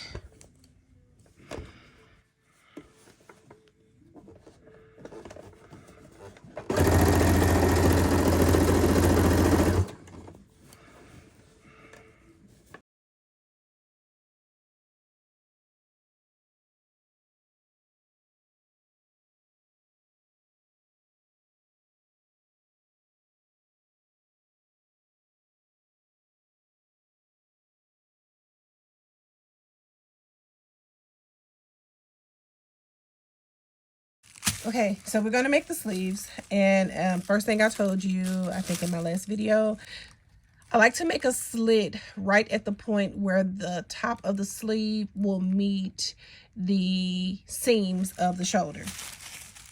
So we have all of our markings here. And if you notice on here, it says ease. So to ease stitch is basically we're going to slightly create a gather. We want to kind of bunch it up just a little bit. So to do that, you're just going to do a basting stitch. So whatever your straight stitch is, for me right now, it is 1. Let me switch my view. Matter of fact, let me just take this off the clip. Okay, so I am using this Brothers CS 6000i. So I'm on stitch number 1, which is just a straight stitch, okay? And in being on number 1, this is showing you the length of your stitch. But if you want to gather some fabric, a little trick that I learned a long time ago, you know, number 1, anytime you're going to gather anything, you basically bump up to, you can bump up and do like a baste stitch, you know, don't back stitch, just bump it up to 5. The length 5, and then once you stitch across, you can gather. Some people use the yarn method. Raven does that a lot. I know she has a video on it, as well as I know that they have a free video for that on the Simplicity website. So make sure you go check that out. But basically, you can, you know, just stitch, no back stitching, and just stitch straight across. And when you get done, you pull the end, leave a tail on your thread before you cut it, and you'll just pull one end of it, and it will bunch up the fabric. But another thing that you can do, I'm going to cut a piece and just show you all in just a second. You can put your, leave this on your straight stitch, but take your tension and turn the dial all the way to 9. When you do that and you put a piece of fabric under here, once you start stitching, it is going to, on its own, automatically bunch up the fabric. Now, of course, it may bunch up or gather, let me not say bunch up. It's going to gather the fabric a little bit more than you may want. So make sure you leave tails on your thread. Don't just do the immediate snip on the side right here. You want to make sure that that gather is going to be exactly what you want. But again, this is my favorite. And if I am gathering something, if you follow me on Instagram, you will see my Loring dress that I made for Cashmerette. And it's a lot of gathering. Like, it's gathers and more gathers. It's absolutely beautiful. But I was not in the business about the business of gathering a bunch of stuff by hand. So I turned my dial up to 9 and I went to work, but I did it in pieces. I did not just do one super duper long stitch, because what happens if your thread breaks? So just be mindful if you're doing gathers, you want to just do small amounts. So basically the amount that would be required to gather between the 2 markings, between here and here, that to me is good. You don't need anything longer than this width. If it was something that had to go super duper long, I would say do sections about like this. So do one section, then come over, start a new one, do a little bit more. So just be mindful of that, just a little something extra. And okay, let's go ahead. I'm gonna show you an example of how to gather using this method of the tension being up to 9. And if it does nothing for you, we'll just do the regular, you know, tension of 2 to maybe 3, depending on using this type of fabric that we're using, and just stitch and pull, and we're good to go. Okay, so we have some fabric, just a little scrap piece. We'll put it here and lower your needle, and I'm going to just start stitching. I want you to see how it bunches up.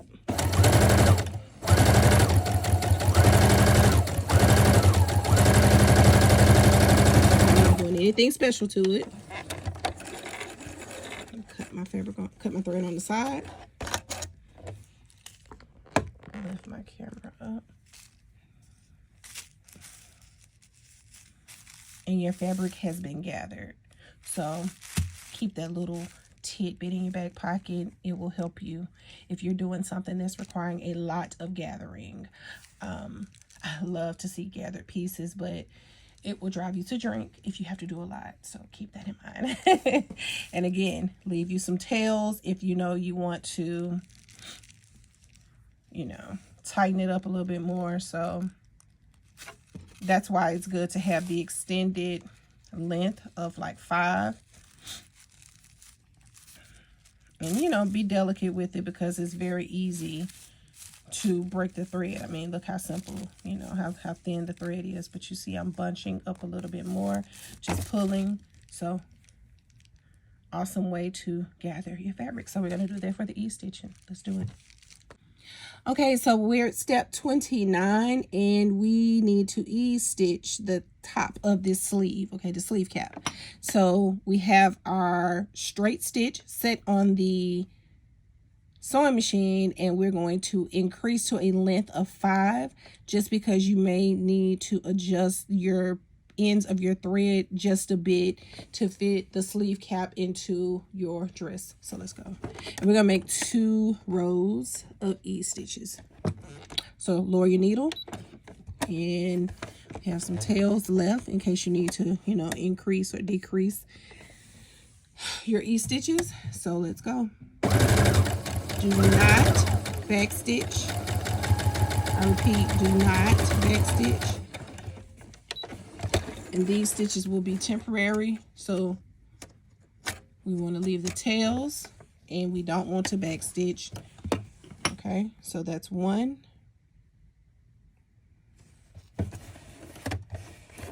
And let's do another. Keep your tails free so they don't stick. They don't accidentally get caught. So do 1 more.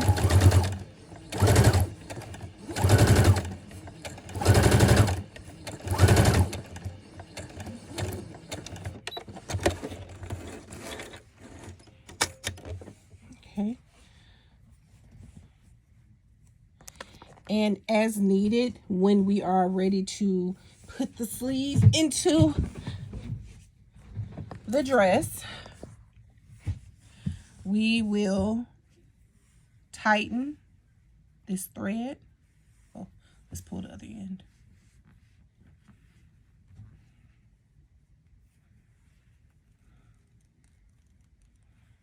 Okay, and just spread it out as needed. And it is exactly what it says. It's a stitch to help you ease into something. Okay, so we're going to repeat this with the other sleeve.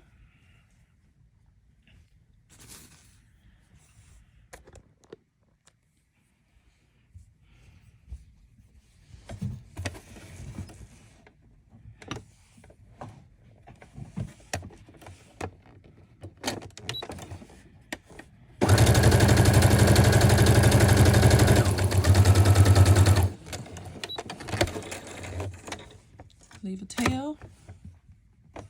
Do 1 more. Okay, we've already done 1.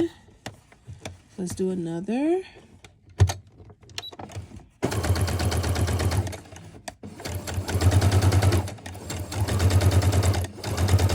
All those for when we're ready. Okay, next step, put the right sides together of the sleeve. So I have it just kind of turned to the side, stretch out my little thread a little bit. Gotta turn it. Okay, so this is your top of your sleeve up here. So we're gonna take the sides with the right sides together.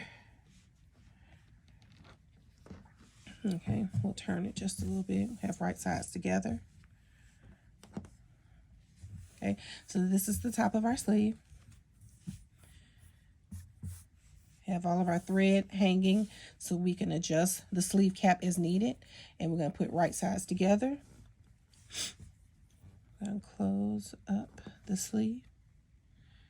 And make sure you change the length of your stitch, because we will be back stitching on this one because we're going to use this actual thread. So I'll drop back down to 2.5.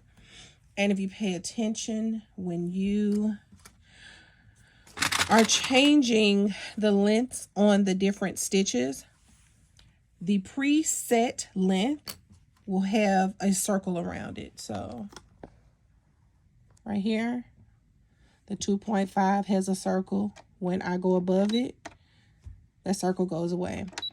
If I go below it, the circle goes away. Okay. I am the person that definitely reads all of the instructions, but I'm also a very hands-on visual type of person. That's why I majored in the sciences, because I just wanted to see something happen in real time.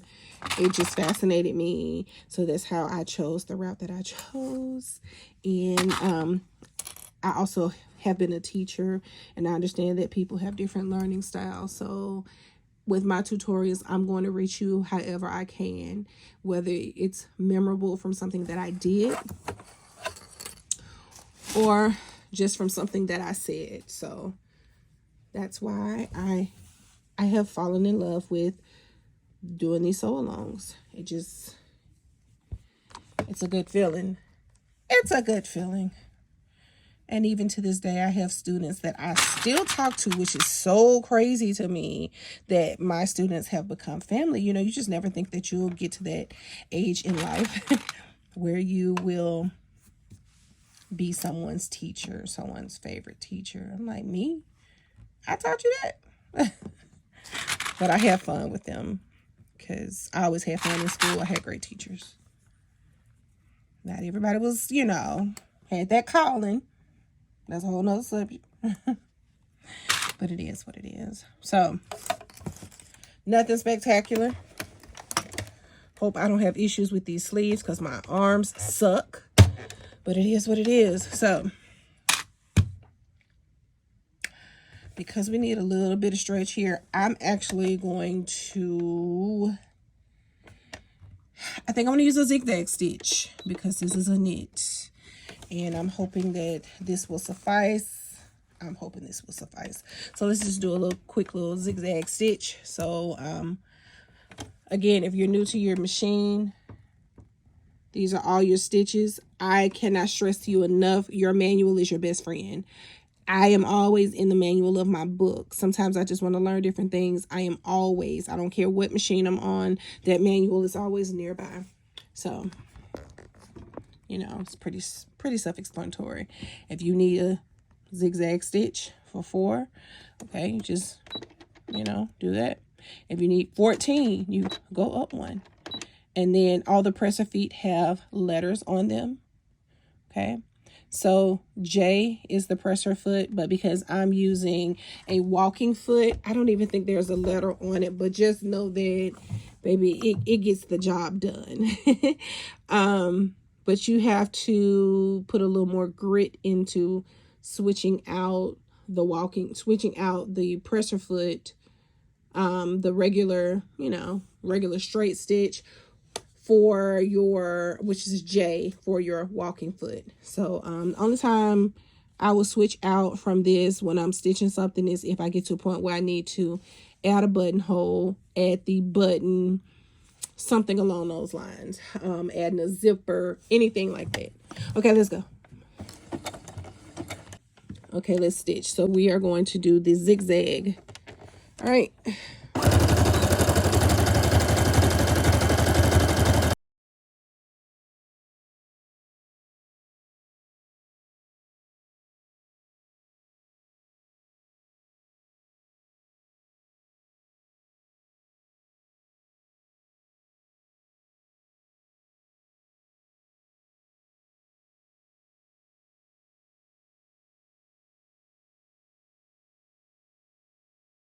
All right, we're in the home stretch of the dress.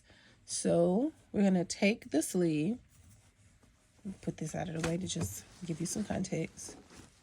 So we want the sleeve turned out the right way, okay? We have our ease stitches to help you ease the top cap, the shoulder cap of the sleeve into the dress. So we have the dress turned out with the right side up. And I have my little slit here to help me know where to line up. So the reason we have it turned this way, have it turned with the fabric right side out, is because we're going to stuff it inside the dress with the dress turned on the wrong side. Okay, so this is the dress. This is the back side of the dress. Okay. This is the back side of the dress. Let me make this. So this is one armhole of the dress. Okay. This is the wrong side. And we're doing that because we're going to put the right side of the sleeve inside this hole. Okay. So the right side will be against the right side. So those slits that we have, those notches that we have on the armhole, the back will always have the double notches and the front will always have the single. That's important because most often with sleeves, the double notch will always be for the back and the single notch will be for the front. So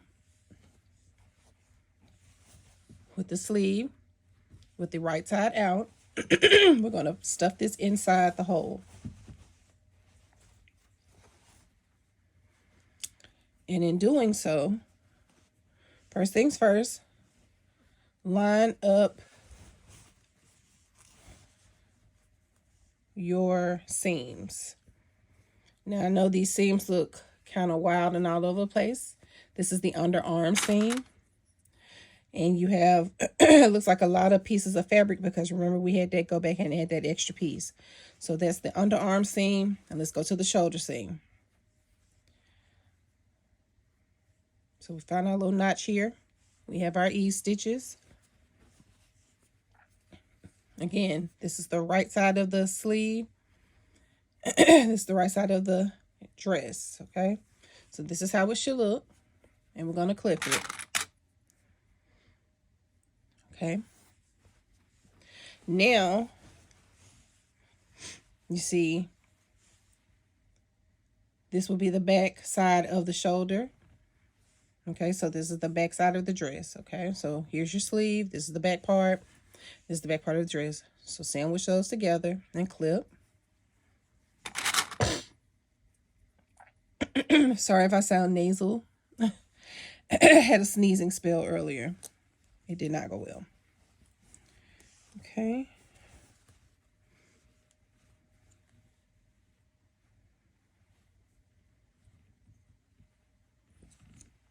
Okay, so continue to clip around. And you may not need to use your ease stitches.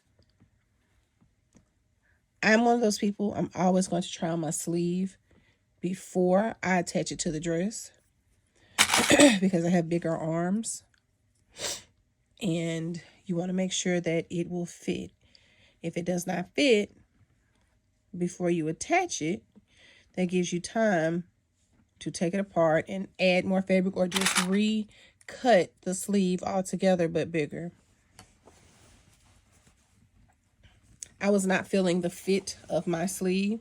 So that's actually what I ended up doing, because I just felt like I needed more room to breathe. Again, this knit has a power hold on it, like it is Spanx or something.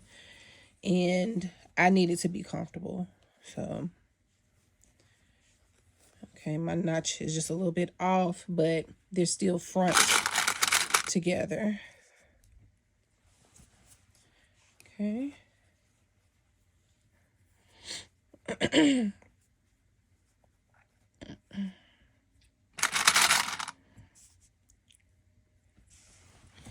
So, looking at my sleeve cap.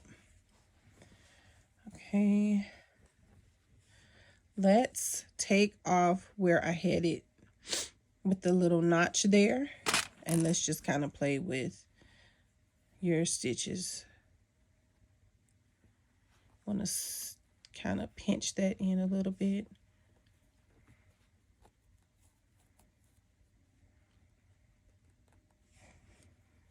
Okay. You don't necessarily want it to look like it is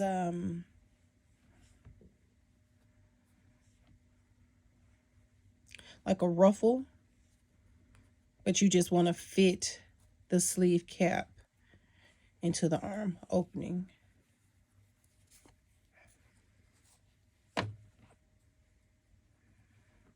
And just kind of play with it, but be gentle, because if you break the thread, you don't have anything to play with. So just enough to be able to get the cap into the opening, the sleeve cap into the opening.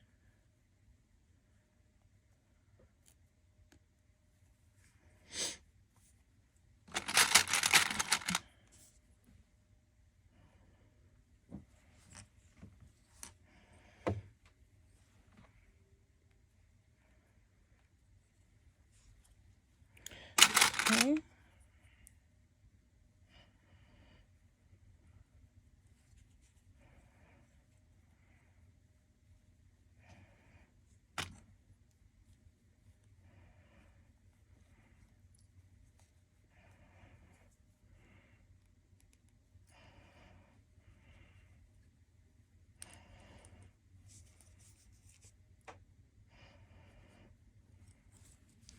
Okay.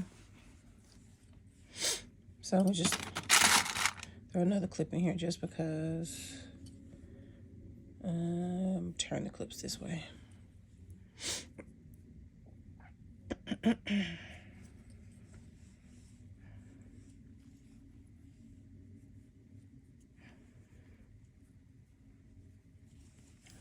All right. So we have our sleeve inserted with the right sides together. And now we're going to give it a stitch. You're just going to go all the way around. And I'll probably do a zigzag stitch for this one as well. So let's do that. And we will come back and look at the sleeve.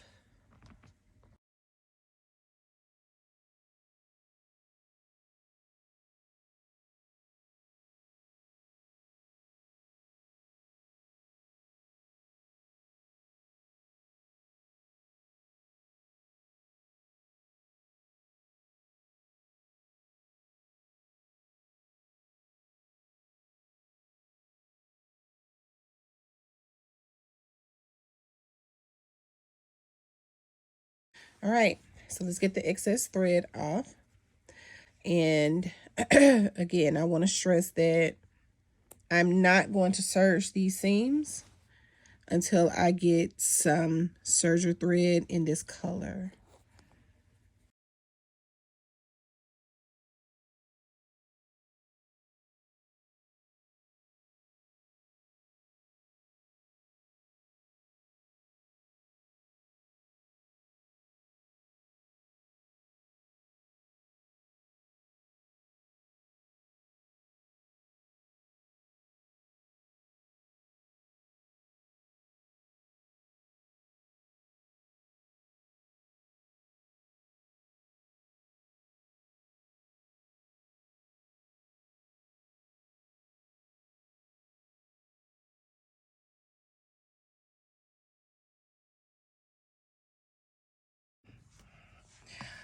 All right, we are at the very end. So let's take our dress, which is cut to the length for length A. And we're just gonna turn the hem under once. We're gonna hit it with the zigzag. For me, on my machine, that is setting number 4. And I'm doing it such that I'm going to catch this side of the fabric and the opposite side. So we are basically burying the seam, okay? So it looks like it's melted, especially with this fabric. Let's go ahead and let's get it going. Back stitch a little bit. Let's go. I did not clip because that would have just increased the time. But in not doing that, it slows you down because you're having to constantly make sure that the hem is correct. And honestly, this is about a 1/4 inch hem. Now, if somebody just wanted to be, you know, anal, they could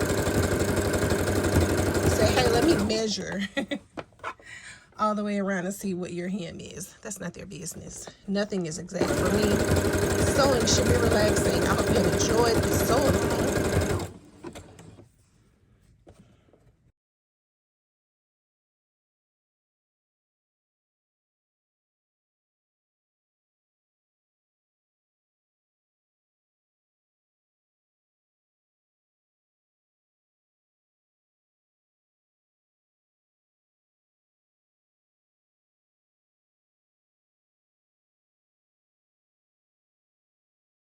Here we go, home stretch.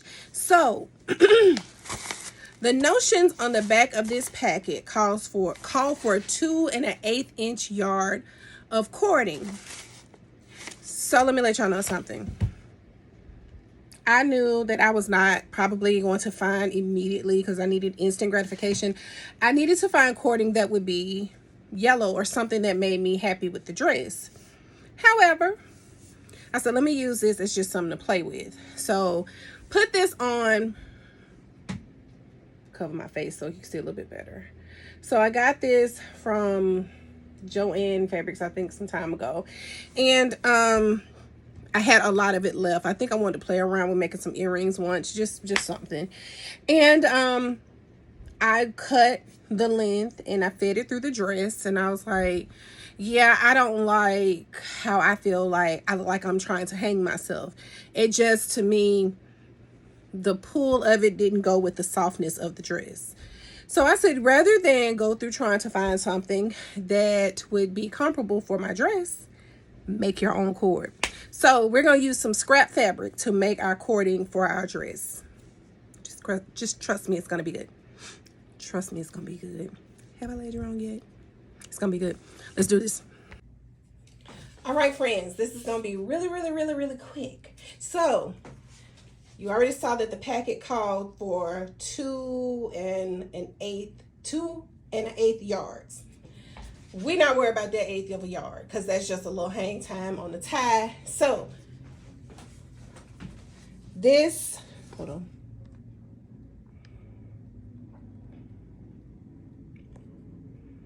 Okay, friends, we're gonna make this real quick and simple. So we know that we need 2 1/8 yards of cording for you to make the cute little tie accent for the dress. But hello, we ain't worried about that 1/8 of a yard because it's just a little hang time on the tie. So 2 yards. 1 yard is the length of this rotary mat. If you have a rotary mat, 9 times out of 10, it's going to be at least 36 inches long, which is 1 yard. So we're going to cut 2 of these. So I made sure I had my fabric on the stretchy end. Okay. And we don't want it very thick because it has to go through the casing. I'm literally winging it. I would suggest you do the same. You know, if you want it to be exact, go ahead. That ain't what this is. So just to give me a little wiggle room, I'm going to, and I lined up with the lining here, the 1 inch line. Let's just put a yardstick right here to just act as one long pattern weight. And we'll come over just a smidge and we're gonna cut it. The reason we want the smidge is because after we cut all the way down this side, we're gonna come down this other side where the fold is and cut it open. That way we'll have our 2 pieces, and we'll go to the sewing machine, stitch it up, and make it do what it do.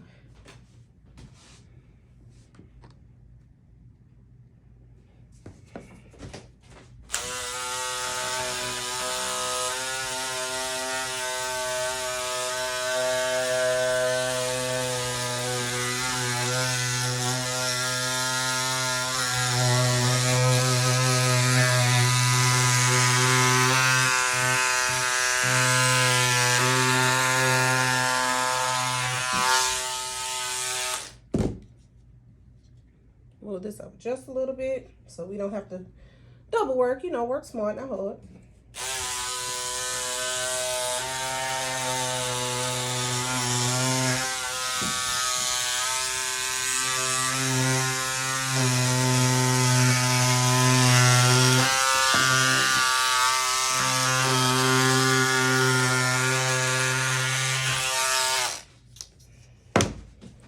We have our 2 strips.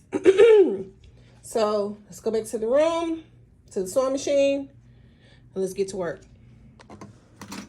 Okay, so we have our 2 pieces, our 2 fabric pieces. Okay, and remember we cut them along the axis that will allow them to stretch. We have our 2 fabric pieces, and we cut them along the axis that will allow them to stretch, like along the length. Okay, we're going to take them, turn, and make the right sides face. And then we're going to stitch them together, just one little straight stitch. Come straight down here.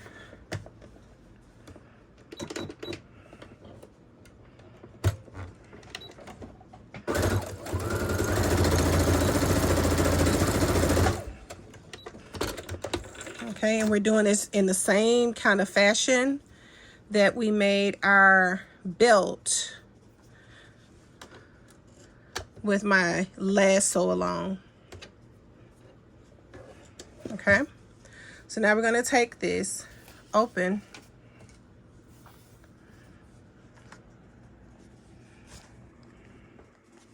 So now we're going to take it, okay, because we have it joined in the middle. We are going to fold it over, right sides facing, and we're going to clip them all the way down. And I'll come back in just a second. All right, so I have clipped this all the way.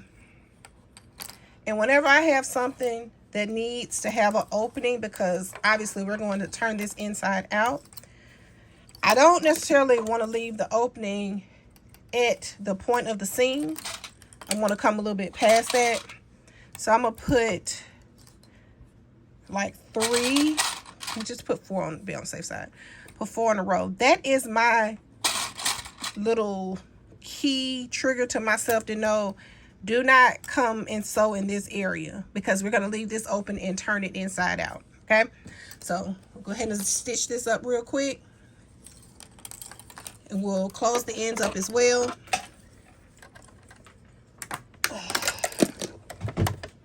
And you can just do a straight stitch.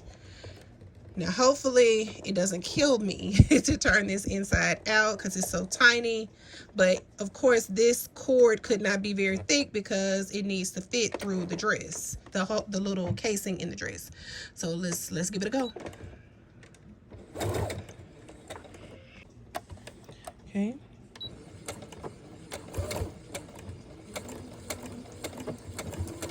Okay, let's pick up, take my clip off, turn, pivot. Well, I might need to come down just a little bit, one more stitch. Turn.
Me and my thug babe on slide night.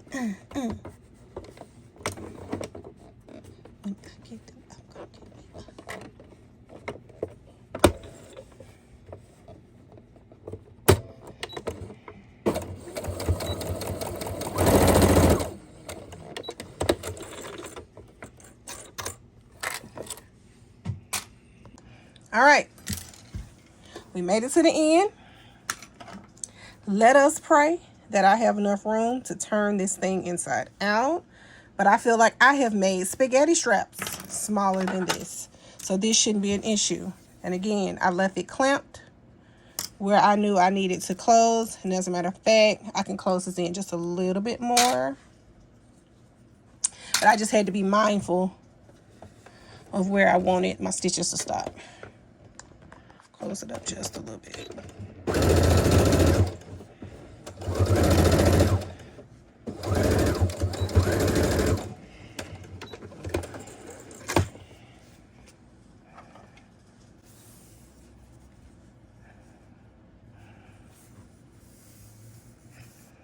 I don't see anything skipped except for where we want to be open.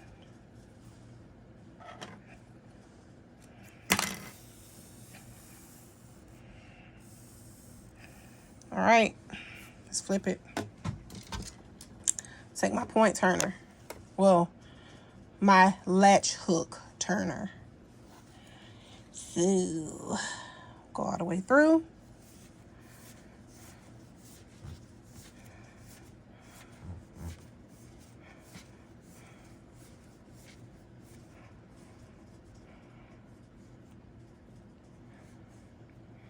Make sure this is open. Okay.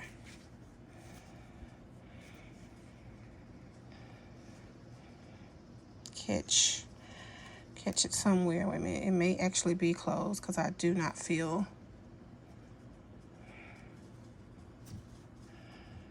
Okay. Yeah, it was closed. Okay. I'm gonna just hook just a little. Okay. Now, close my latch on the inside if I can help it. And now,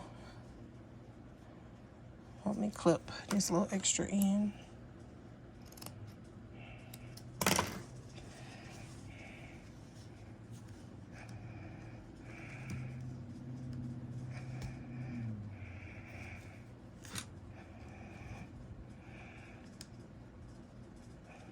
What's that song? The first cut is the deepest. Just need to get it started, and then it kind of telescopes pretty good.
All right, home stretch. Here we go. Here we go, yo. Here we go, yo. So what's the scenario? Okay, so we have our casings here. We're gonna take our little latch hook, okay? And matter of fact, we're gonna go up from the bottom. So, okay, here we go. So we have our little latch hook turner. This is the right side. This is the left side. I feel like a professor. I used to teach college. I promise I did. I have proof. Anyway, so we're gonna go up through the opening. If I can get up in there. And the end of our homemade cord and enclose the latch. Hold on, it's on here, but I need a little more grip than what I'm getting to make me feel better about life. Okay, and the latch hook, you want to close that if you can, just to keep it from catching unnecessary fabric. And get in there. Get in there. Okay. Pull it through. And let's see how good I am. If it's possible. If possible, I'm going to try to go ahead and go up through the other side. But if it knocks me out, look like it may. Let me see. See how fancy I can get. No, it's not going to work. Okay. So we're going to take the end of the right side. Just lay it behind the neck. Okay. So this time we're going to take the latch hook. We're going to go down and catch it.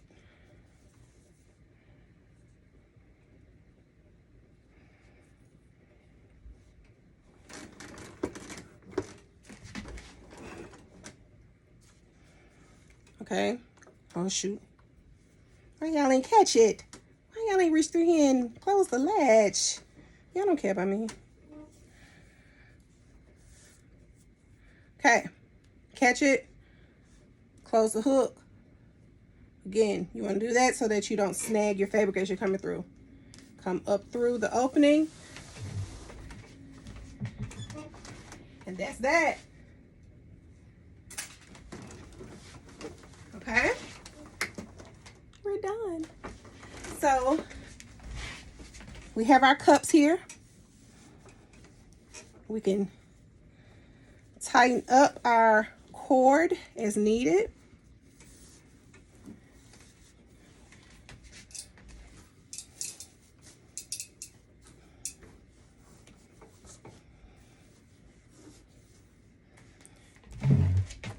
That's pretty much going to be it. I'm going to try this baby on for you. But before I do, let me show you something else that you can do. You can have it that way, or you can take the strings. You can go this way. I feel like this puts a little more strain on your neck, but it makes for a great pick. Just wanted to point that out. And I am a woman of my word. Would like to show you all what I said about removing your ink. Okay.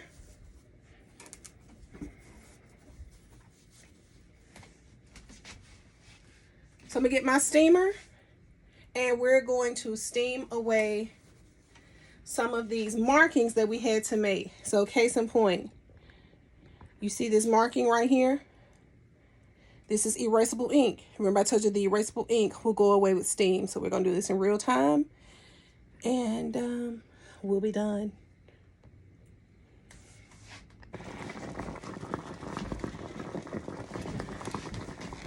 See the ink? See the ink? See the ink? Gone. See that ink spot right there? Ink spot? Gone. It's another one right there. Gone. telling y'all, shouts out to Valerie. She goes by Valerie Expressions. She first gifted me. It's another one right here.